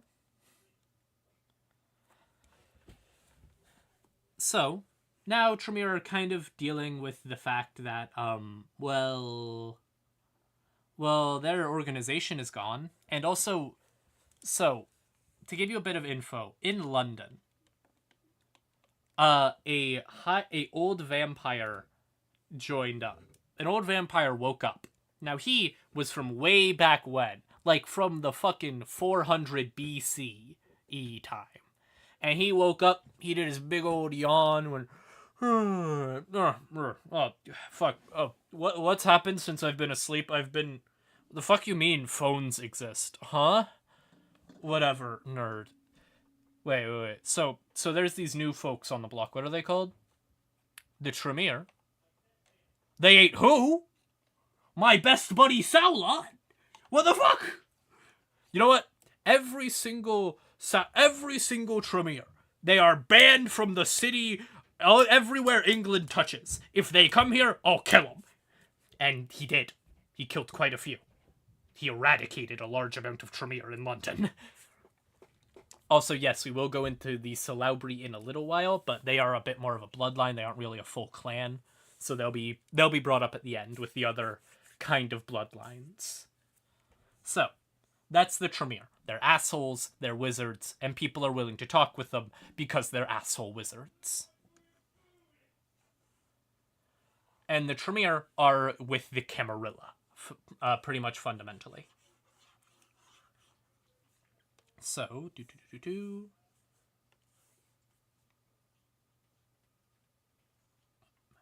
Oh, perfect. Sorry, just give me a moment with how this works. Ah, perfect. I'll have to move that around a bit, but that's life. So, drag that over here. Or more accurately, up here is probably better. Sorry about the scuff of this. This is very impromptu and not very well done, I'll admit it.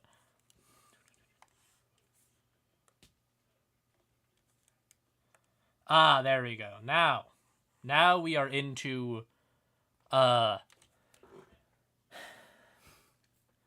we are into the Sabbat.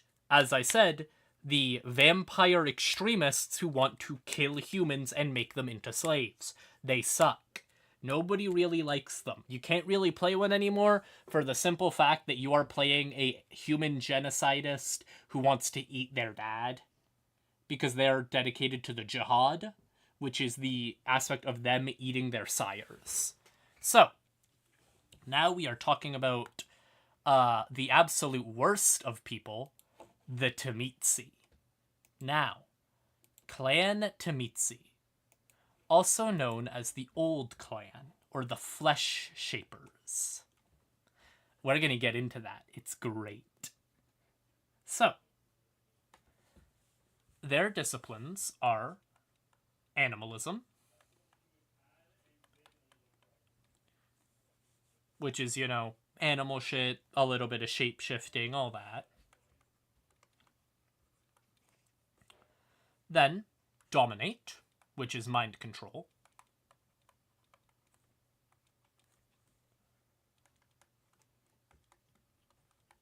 And finally, protean,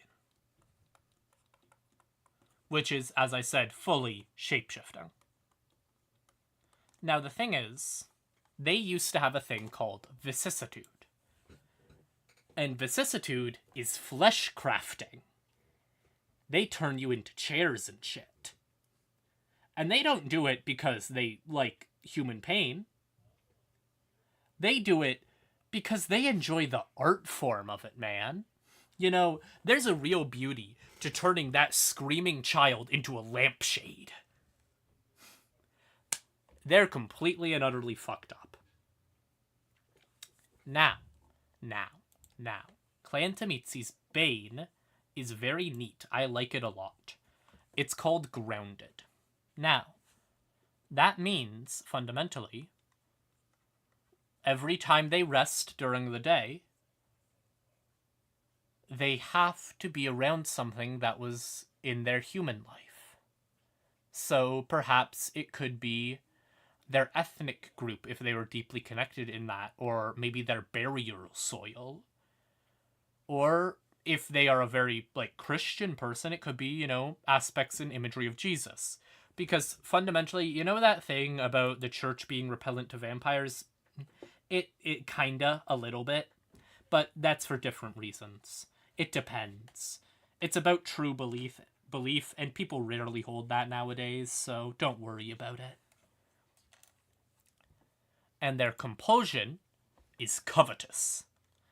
They want things.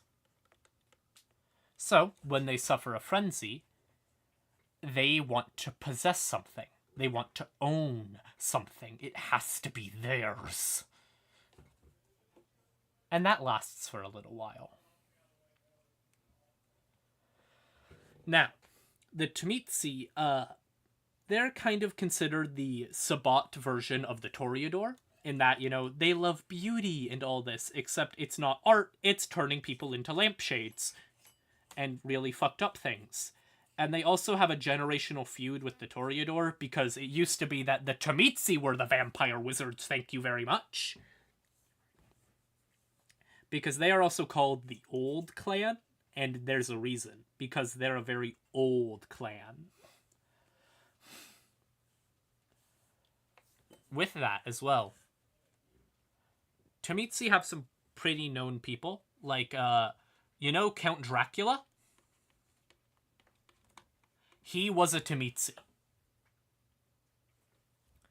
Dracula himself. Vlad Dracula Tepesh. He is great. We love him. Now, he was, of course, a Temitsi elder, and an elder is a vampire who is very old. Now, with him,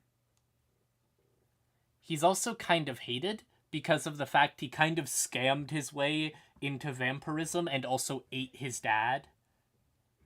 But don't worry about that.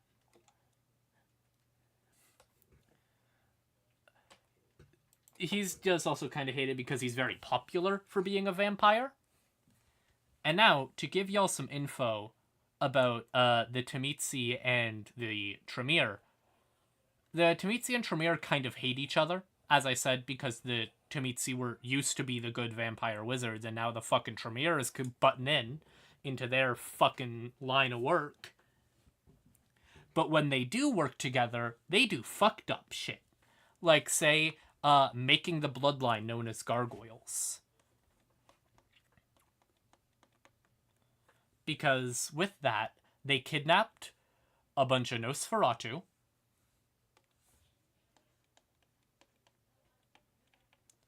a bunch of gangrels, and fuck, there was one other. What was it? Fuck, why am I forgetting it now? Brain, work with me here. Work with me. What is it? Brain. Why is it failing me now, of all times? It was... yeah, gangrels, Nosferatu, and something else. Oh yes, and some Temitsi. But that's because Temitsi are freaks who either like having that kind of thing done to them, and also because they are monsters who like fucking with their own kids. They're freaks. And so, you know how gargoyles exist on like big castles to help people and all that? They turned people into that by fusing them into things and turned them into warriors. And that's why the Temitsi and the Tremere don't work together, because they hate each other. And they also the Temitsi have a bit of a grudge about it, because the Tremere kind of did it without a lot of Temitsi consent. And the gangrels hate the Temitsi and the Tremere for that. The Nosferatu have just a quiet hatred about it, because they're a bit too pragmatic for that long-term grudge.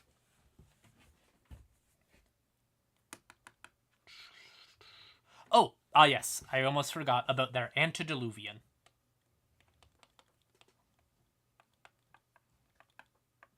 So, he is known as the First. Now, not much is known about this very, very old Temitsi, apart from the fact that he is described as not having a human half. He only has the beast. Where most vampires have the beast and the man, or the beast and the human, the First only has the beast. He also turned himself into a giant skyscraper-sized centipede demon, so we don't really talk about him. Don't worry, he probably won't show up unless the apocalypse happens.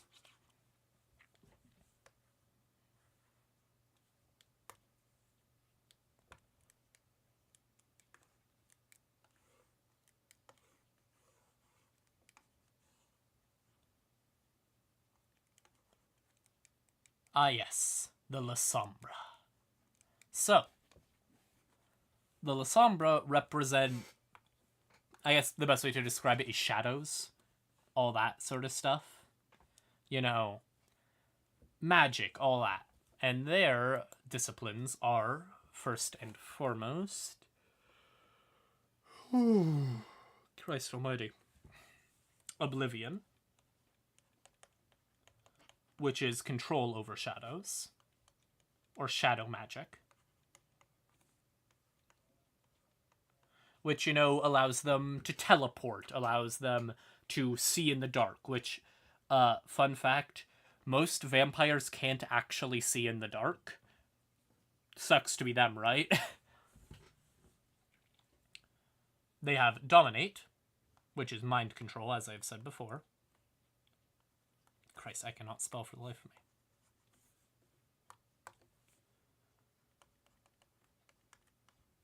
And finally, they have potence, which is strength.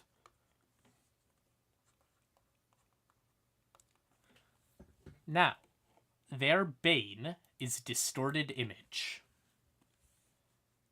Which means they have, like, that mirror thing. They're like, they can't see themselves in mirrors or in photographs. Like, with a digital photograph, there'll be a bunch of artifacting and weird shadows, or they might become a little bit transparent. As well, microphones can't really pick up their voice much, and most technology just doesn't really work with them, like touch-based technology. It also becomes a bit harder for them to avoid, like, detection systems that rely on electricity. Ah, itchy. With that, this doesn't hide their identity at all, and if it gets to a certain level, it can be considered a masquerade breach, which means they're allowed to be hunted, which is not very fun for them, let's be real, because nobody really wants to be hunted to death. Ain't that right? But yeah, so, that is their bane. Their compulsion is ruthlessness. Where, when they suffer a frenzy, they don't really care about anything. It's all about the success. Nothing else matters. They have to keep trying until this thing works. Now, something interesting about them. They are deeply connected to the Sabbat, as I mentioned before. And they're sort of like the anti-Ventrue. Because, well, the Ventrue is, all about money and aristocracy and all that. The La Sombra went into the Catholic Church. And really any religion, but mostly the Catholic Church. And so they are considered kind of, the evil. And there's air quotes around that evil, by the way, because all vampires are kind of evil. But, the evil vampires that control power and all that. Now, fun fact with their antediluvian. While Brujah wish that they were the first to kill their antediluvian, that was actually the La Sombra. Now, he, La Sombra, the man, purposely got diablerized by his childer. Christ, fuck, I've been streaming for nearly 2 hours. With that, he became a shadow monster. It's kind of weird. We don't really question it, because he's kind of a freak. Who could have guessed a guy named La Sombra would be a bit of a freak? So, let's see. Any big questions about La Sombra before we move on? Oh, yes. They also recently went through a revolt and joined the Camarilla. Because of the fact that La Sombra leadership kind of just killed all the Sabbat hardliners around them and joined the Camarilla. Because it was more fun. In the sense that they wanted the weird politics and the backstabbing. Because, well, come on. It's more interesting than the Sabbat. The Sabbat are kind of boring.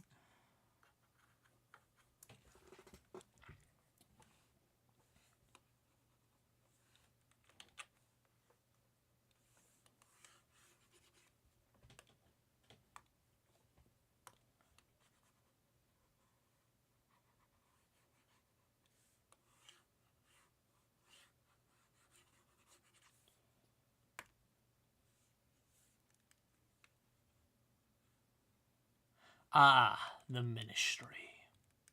Now, so, I presume y'all know about the Egyptian god Set. So, with that, Set was a vampire. Literally just was. Dude was a vampire. He also founded a cult about him and how cool being a weirdo and a freak was. Oh, hello, admin. How's it going?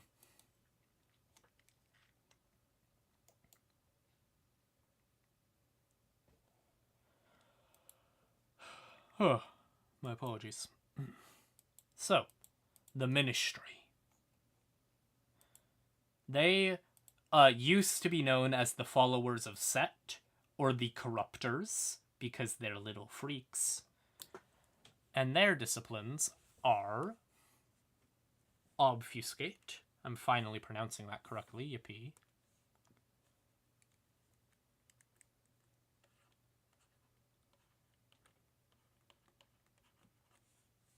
Which is, as you know, Stealth. Presence, which is Supernatural Charisma.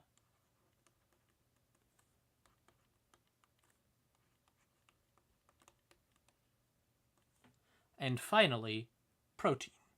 Or Protean.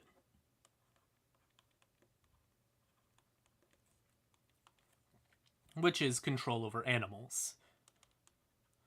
Or, well, not really control over animals, but more shifting and also talking to them. It's a little weird. Specifically where, Nosferatu were rats and bats. And gangrels were like gorillas and wolves and weird shit. The Ministry, or / the followers of Set, it's all about snakes. They love snakes and serpents. It used to be called Serpentis levels of stuff with it. Now, with it, their bane is called Abhorrers, or Abhorring Light. Basically, so all vampires are weak to sunlight. Fundamentally, they all burn up in the sun. But with the Setites, or the Ministry, they do it a lot more. They burn up real quick, and even in natural light, they don't do well. Or no, not natural. Even in artificial light, they don't do well in it. They suffer under it. The light just burns their eyes a little. But it doesn't, burn their skin, which is good. And their compulsion is transgression. Now, with that means they have to reject the social order, no matter what. It has to be, break a tenet of their chronicle, break a conviction, suffer something to break the cycle of life, to change things. Because it's about losing that. It's about changing things. It's about transgression against social order. They also run the sort of official cult of vampire, the official religion, where it's all about, breaking social order, worshipping Cain, all that shit. They are freaks. And as I said, their antediluvian was Set. Yes, like the Egyptian god. He wasn't actually a god, he was just a very powerful vampire who murdered his brother and fucked his wife and fucked his sister wife. Because, well, yeah, that's how Set works. Also, his brother Osiris, who he possibly turned into a vampire, was a mage before getting murdered and becoming a mummy. But we'll talk about that at another date. So, let's see. Snake fetish, they're weirdo freaks. And they also, believe fully that they must obliterate the social order as it exists currently. Which, you know what? Ain't the worst thing, I suppose. Let's see, what else? Oh yeah, and as I said, very sensitive to sunlight.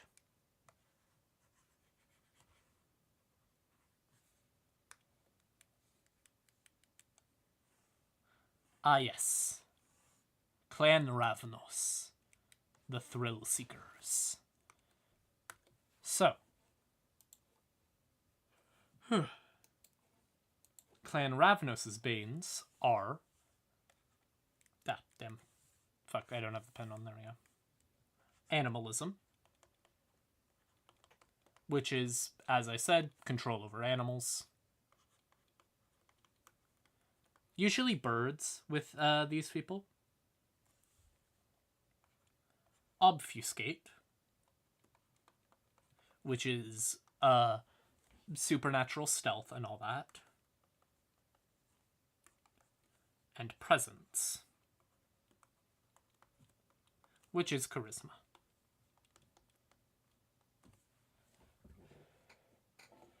Oh, Christ. My apologies. So, their bane is that they are doomed. And we'll explain why they're doomed. But what it does is that they currently must suffer from the fact that they cannot sleep within 1 mile of their last sleeping point. They gotta go somewhere else. They gotta have a bunch of places to rest. Because if they do, the sunlight will burn them out from the inside.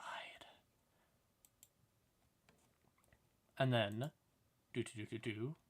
their compulsion is that they like to tempt fate. They're thrill seekers, after all. They're daredevils. They like it. They enjoy it. Now, thing is, to give you a bit of a rundown, the Ravnos used to be a very... How do I explain this? They were a racist caricature of the Roma people. That's just what they were in old lore. So they have thankfully been changed away from that, which is good. But yeah, that's what they used to be in old lore. That's not what they are now, which is good. So now, I will talk about their antediluvian.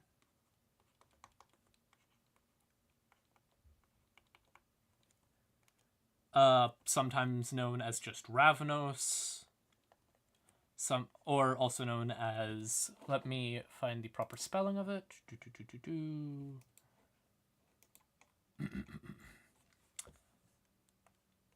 Zapathisura.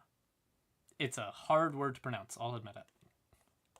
Now, so 1999. Turn of the millennium. Ravnos are having a war with the Quajin. The Quajin are a type of supernatural creature that feeds off of chi. Don't question it. It's kind of weird. They've kind of been left alone in the new lore. So, they're having a war with the Quajin. And one thing is that the Quajin cannot reproduce quickly like Ravnos do. So the Ravnos start mass embracing a bunch of people and sending them at the Quajin. Thing is, that means a lot of Ravnos are dying. Like, frequently. Like, very frequently. And that sends a little psychic shock to Zapathisura, or Ravnos. So, Ravnos wakes up. Now, for people who aren't here, when I described antediluvians, which is the third generation of vampires, and the ones who survived the flood, they have basically lost all form of humanity and are abhorrently powerful. Terrifyingly powerful, even. So, when Zapathisura woke up, every single Ravnos that existed in the world went into a 7-day-long frenzy. And such, nearly all of them died.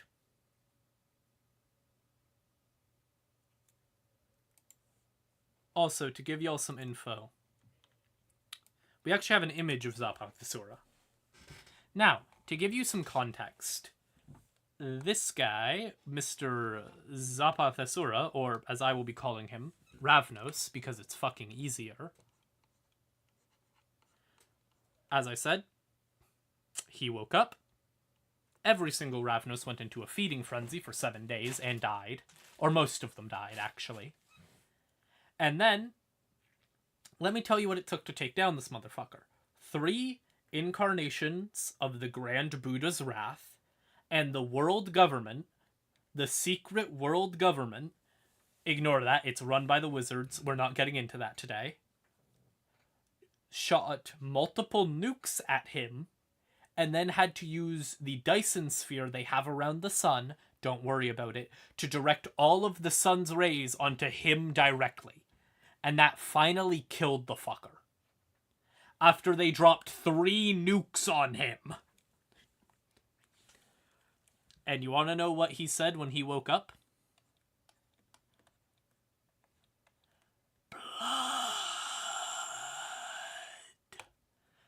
That's all. And also started kind of ripping apart the countryside, but we don't care about that part. So yeah, now, because the sun's rays obliterated their antediluvian, every single Ravnos is not allowed to sleep in the same spot. Because they will burn up in the sun's rays. It kind of sucks to be a Ravnos. Oh yeah, also, they have a special ability called chemistry, or chimeristry, which allows them to create illusions. And then, who is next on our wild ride, folks? Who is next? Ah, yes.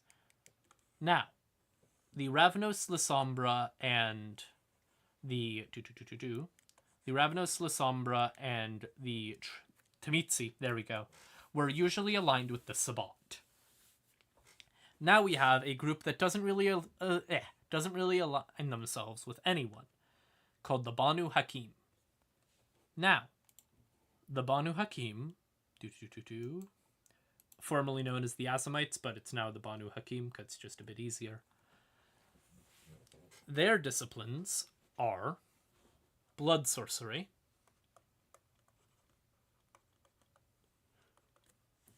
which is blood magic, similar to the Tremere. It's the same discipline, really.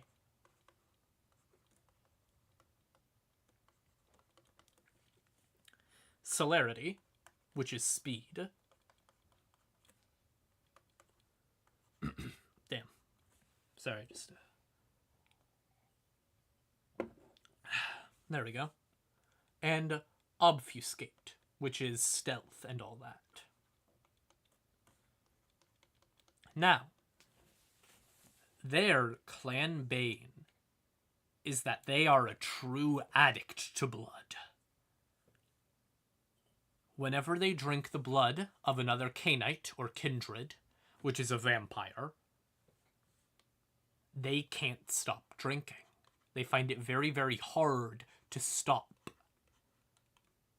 Which means they... how do we present this? They fail a lot at not doing diablerie, because diablerie is very frowned upon by both the Camarilla and the Anarchs, because it's murder. And they don't really like murder, because it brings a target on your back, and also brings a lot of issues. The problem is, with the Banu Hakim, their compulsion is judgment. Whenever they see when they see someone doing a crime or something that goes against their personal code, they have to feed on them. They have to. It's just an inbuilt part of them now. And with that, what happens is they usually feed on kindred, which means they suffer the bane of blood addiction. So it's very hard for them to resist that. Now, they are usually not liked, both because a lot of vampires come from Europe and they're kind of racist. And the Banu Hakim are, not from Europe. They're from, brain, work with me here. Why am I forgetting the country? God, brain, work with me.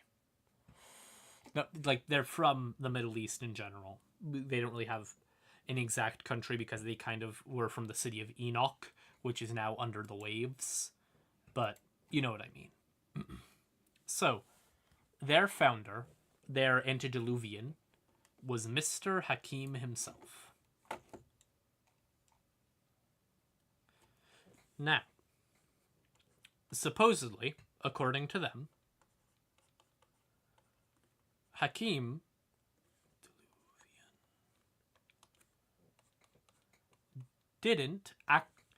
Hakim wasn't actually embraced. He supposedly embraced himself by killing 2 second-generation vampires. And as I described to you, it took 3 nukes to take down a 3rd-generation vampire, so I think they're fucking lying. Who could have guessed? Now, with that,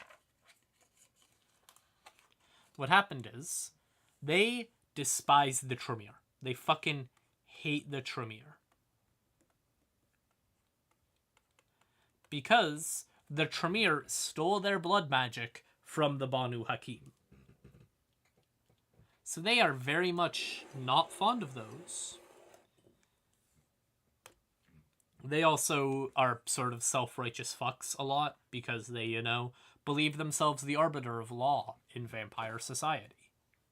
And so nobody really likes them that much. I'll be real with you. And finally, also they are killers for hire, first and foremost. They're self-righteous murderers at the end of the day.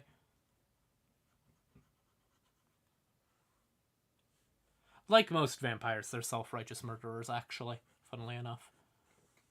And now we have... where is it? My personal favorite clan, the Hekata, or the Necromancers. Now, with them, they aren't really a clan. They're a bunch of different bloodlines, all dressed in a trench coat pretending to be a clan. They're also, you know, all of these clans were founded at the very least like 400 years ago. Hakata was founded in like 1998. So they're all kind of one big... okay, not a one big happy family, but they're pretty close. They were also founded to, you know, try and not die to the Second Inquisition.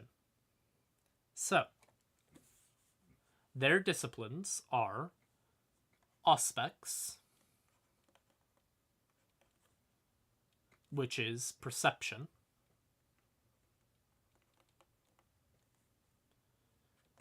Fortitude, which is toughness, and finally, Oblivion, which is shadow magic. Specifically, instead of the La Sombra shadow magic, which is more teleporting and like shadow arms and weird shit, they have necromancy, which at its strongest level, yes, can bring someone back from the dead. They're kind of fun with that. Now, their bane is the painful kiss. So, you know how I said earlier that the vampire biting you is one of the best feelings you get? Not for the Hekata. When they bite you, it hurts. A lot. So when they bite you, it makes it so that you don't get any of the painkillers or pleasure points of it. It just feels like someone sinking their fucking teeth into your neck, all the way down to the veins. It's not exactly fun. And their compulsion is morbidity. Which means they are likely to try and, you know, they like morbid things. They like weird things. Strange things. They enjoy, you know, the dead. They enjoy mortician things. They're weirdos, but they're cool about it. And they are also very new, as I said before, and not really connected to any faction. They're just trying to survive. Also, fun fact about them, they have an interesting thing where because they are all part of, they're all really a bunch of bloodlines. not really, direct members of a clan, they get to change some things. Like, they could be from the previous clan, now only a bloodline, the Giovanni, which is sort of like Vampire Mafia. It's kind of neat. Where instead of Auspex, they get Dominate. Or they could be from one of my favorites, the Lamia, which is actually where the Painful Kiss originated from. And they get Potence instead of Auspex. It's pretty neat. Also, fun fact with the Lamia, they also all have the deal of they get kind of weird snake for hairs. They're neat. And also, yes, as Reverend said, they are the most goth of all the goths. The super goths, you could say. Where is it? Yes, Potence. Or they could be one of the most interesting ones. The Samdi. Now, the Samdi used to have a curse, a much worse bane. They were rotting flesh. Really sucked for them. I'll keep it real with you. Really sucked for them. But they were also run under one of my favorite guys, Mr. Baron Samdi.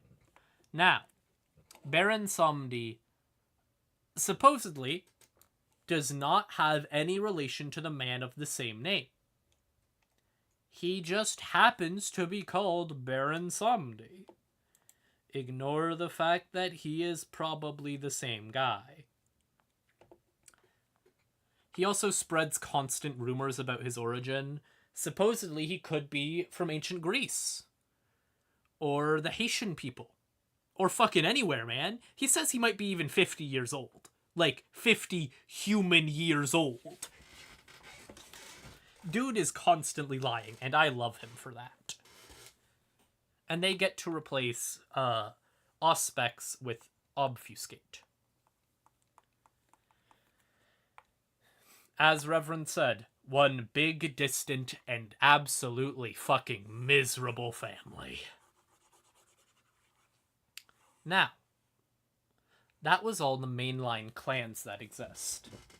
Now, I referenced some things like bloodlines. Bloodlines are bloodlines are smaller groups of vampires that are either separate from their original clan because they just are too small, so they aren't a clan anymore. They have a fundamental political difference, so they changed. Or they have a bloodline difference, a discipline difference, which lets them be a bit weirder. So, let's go over a bloodline that was referenced earlier, which is why I saved it for last. Carleen, how dare you insult the lovely Baron Samdi? He's a great man. We love Baron Samdi in this house. And for this reason, I will be sending you off to the orphan grinder. Goodbye with you. Now, you might have heard me referencing the lovely Saulot. Now, Saulot, or as I called him, Vampire Buddha, used to be an antediluvian. But he got eaten by Tremere. Yes, the bitch-ass wizard guy. Now, he actually founded his own clan, the Salubri. About a total of 10 of them exist in the modern day, so they're pretty fucking rare. They also share his bane, actually. The Salubri. Let me just make sure it's there. The Salubri share his bane. Well, actually, they kind of have two banes, really. It kind of sucks for them. They all have a third eye. They don't gain his, resistance of the beast, thankfully, because that would make them a bit too strong. But that's life. So they not only have a third eye, sucks for them, they gotta hide that.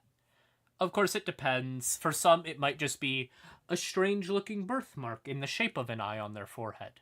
Or they might have pupillae duplex, which, you know, is when you have two pupils in your eye. But they have the bane of hunted. So, let me just give you a quick rundown.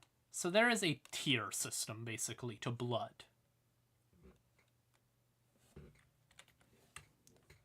And with it, it goes... I will give you the info from least tasty to most tasty.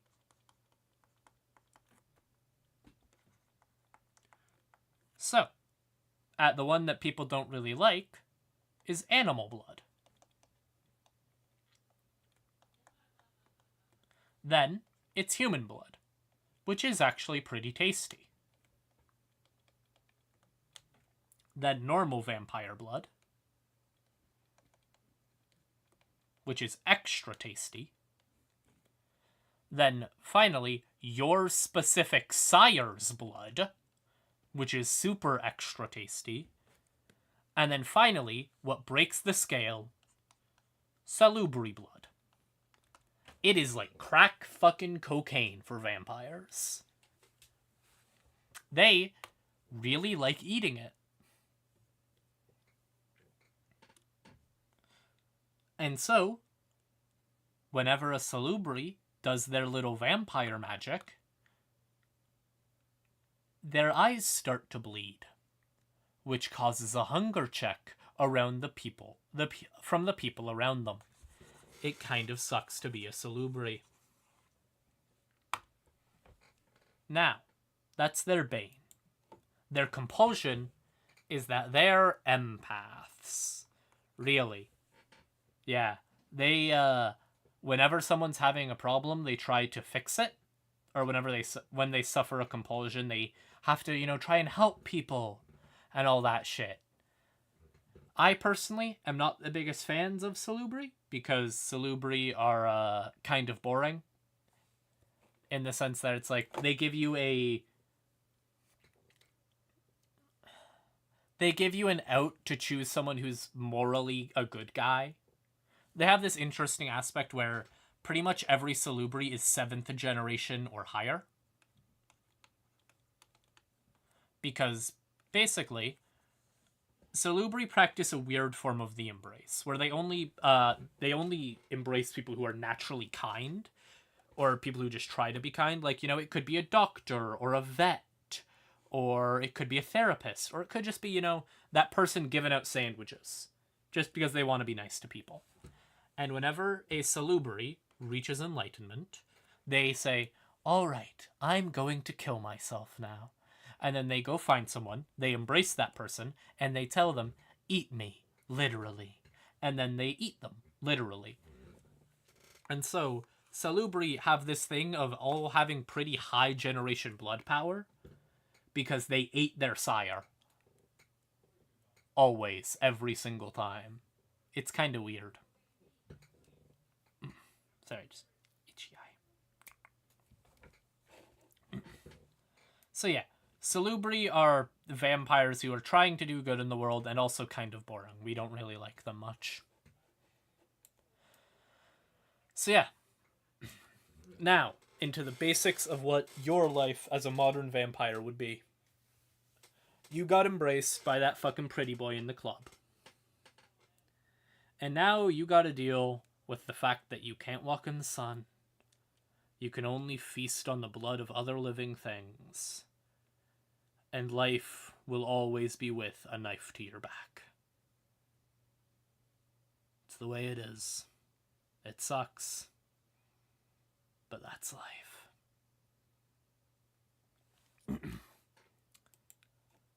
Any questions about vampires, I guess?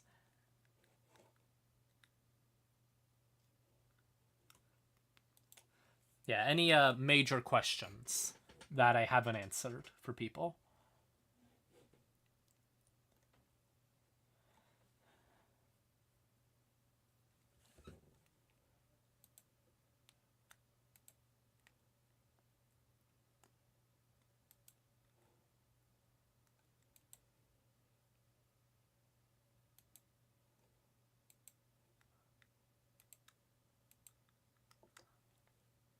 Alright then. So, let's see. What other things are there to talk about with vampires? Not much, really. Just that everybody's just trying to survive, man. And life sucks. It kinda sucks to be a vampire.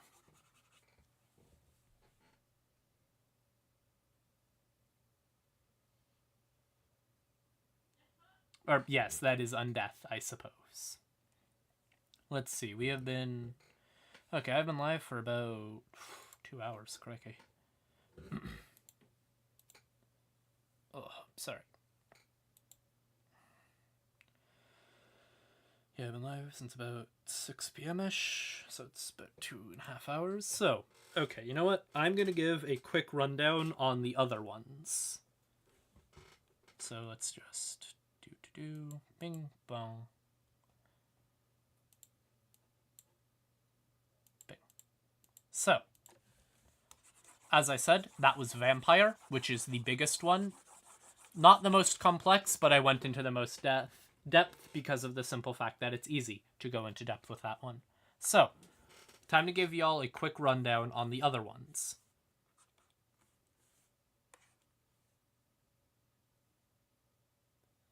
Oh yes, you're coming out of the orphan grinder now, Curleen. So, Hunter the Reckoning is the second biggest one. It's about, well, pretty fucking obviously, being a hunter. You're hunting vampires or werewolves or whatever the fuck else. Fundamentally, you're probably not gonna do too well because, you know, a vampire juggles dumpsters. A pack of werewolves can take on a Sherman tank and win without any fucking losses at all.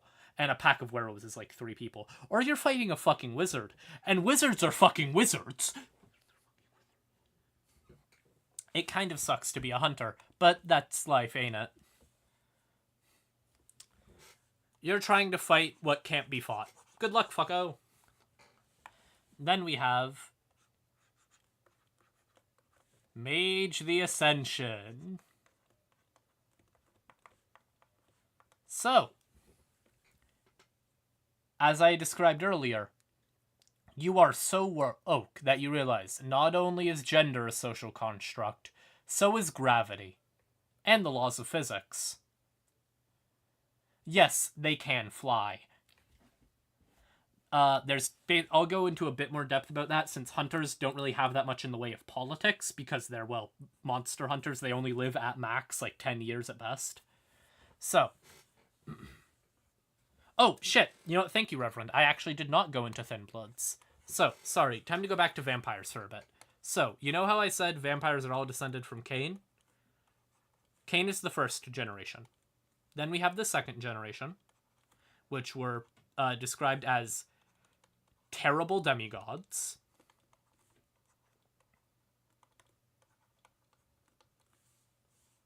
Then we have the third generation, which were the antediluvians, which were the founders of all the clans. Then the fourth generation, which were the Methuselah. And then, you know, that goes into 5th, 6th, 7th, 8th, 9th, 10th, 11th,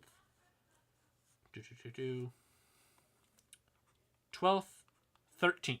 Now, this is when they stop being... Or no. This is the final thing of true vampires. When you get into the 14th generation, that's a Thin Blood. Which Thin Bloods fundamentally can't do as much in the way of the vampire disciplines. They usually don't have a clan because there's technically a 14th clan called the something. I can't really believe it. Oh, by terrible, I also mean terrifying. They were able to punch down skyscrapers, Curleen. There's a good reason why God caused the flood, and it was to kill the second generation of vampires. So, what was I saying?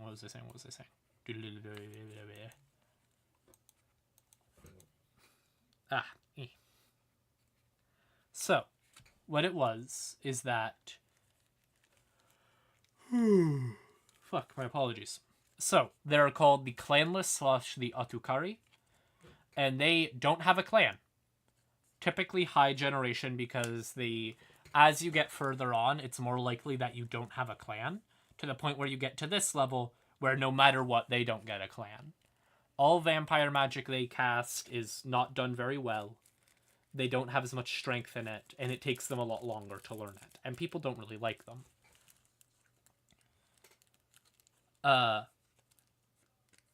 Yeah, caitiff is another term for them. Yes. Thank you, Refund. I don't know all the terms because it is hard to remember all these terms.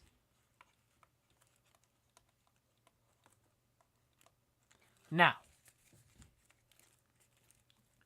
usually a 14th generation vampire cannot create another, but if they find the way to, they make a 15th generation vampire. And the thing is with 15th generation vampires, or thin bloods do not suffer the same weaknesses. They don't have a bane, they don't have a compulsion. Hell, really high 15th generation thin bloods can even stay in the sun for a little while. They can also have a kid. 15th generation thin bloods can reproduce the normal way.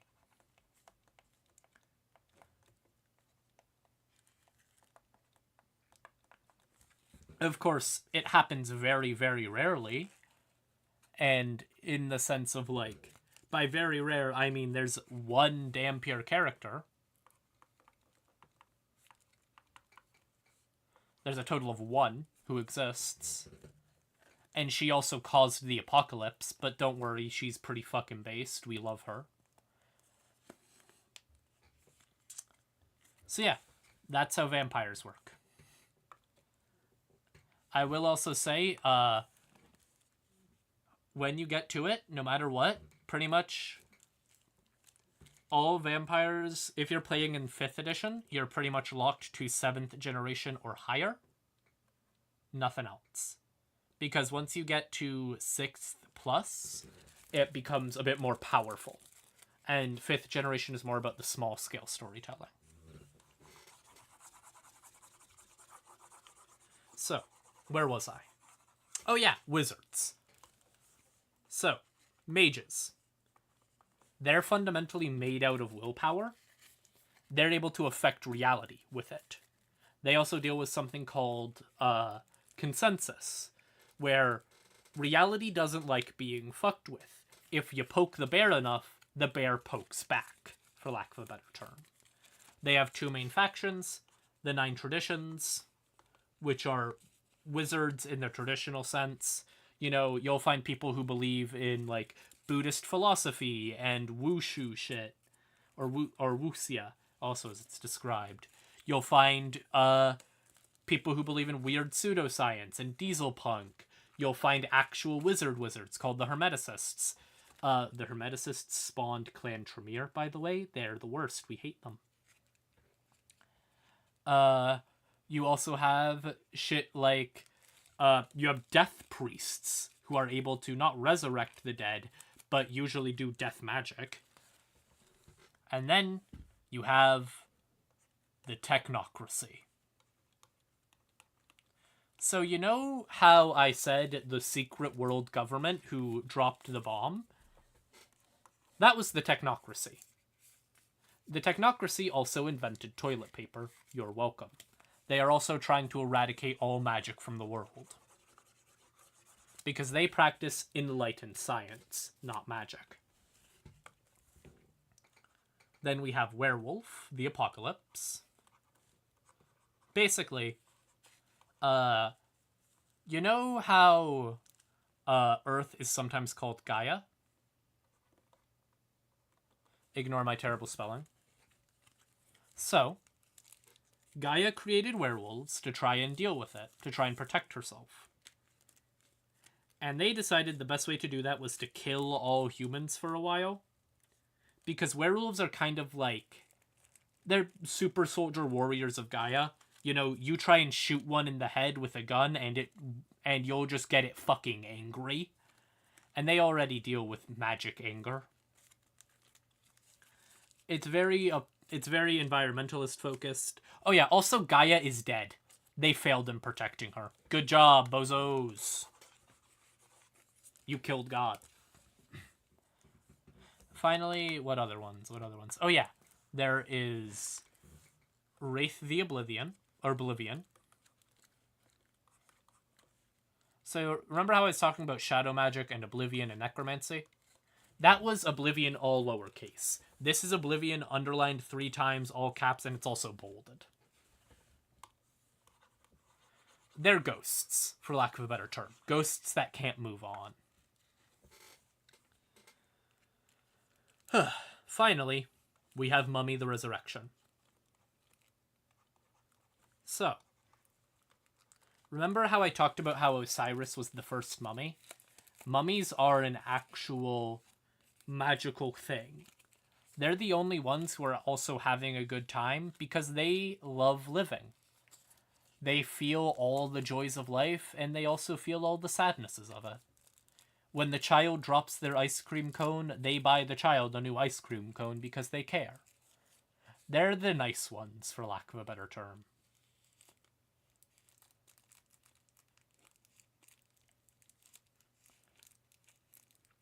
Oh yes, also werewolves are known for being extremely rare and extremely dangerous. Also, some werewolves actually respect the Gangrel clan of vampires because, according to their lore, they share a common ancestor. Finally, we have Demon the Fallen, which are demons. That's it. I think.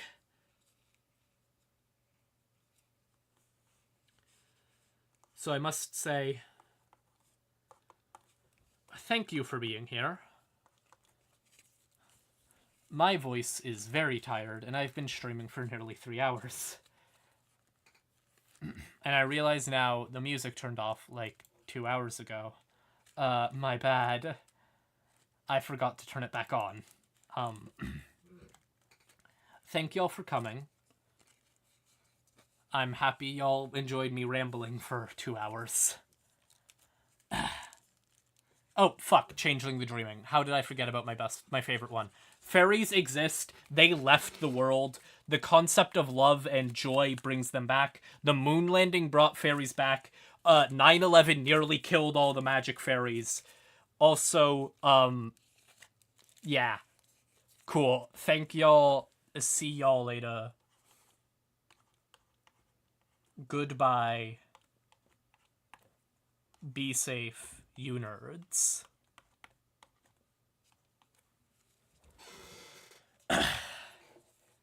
Huh. Toodaloo. No, how do I fucking end stream? There we go.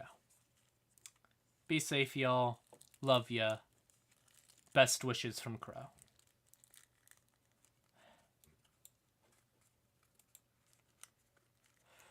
Ugh.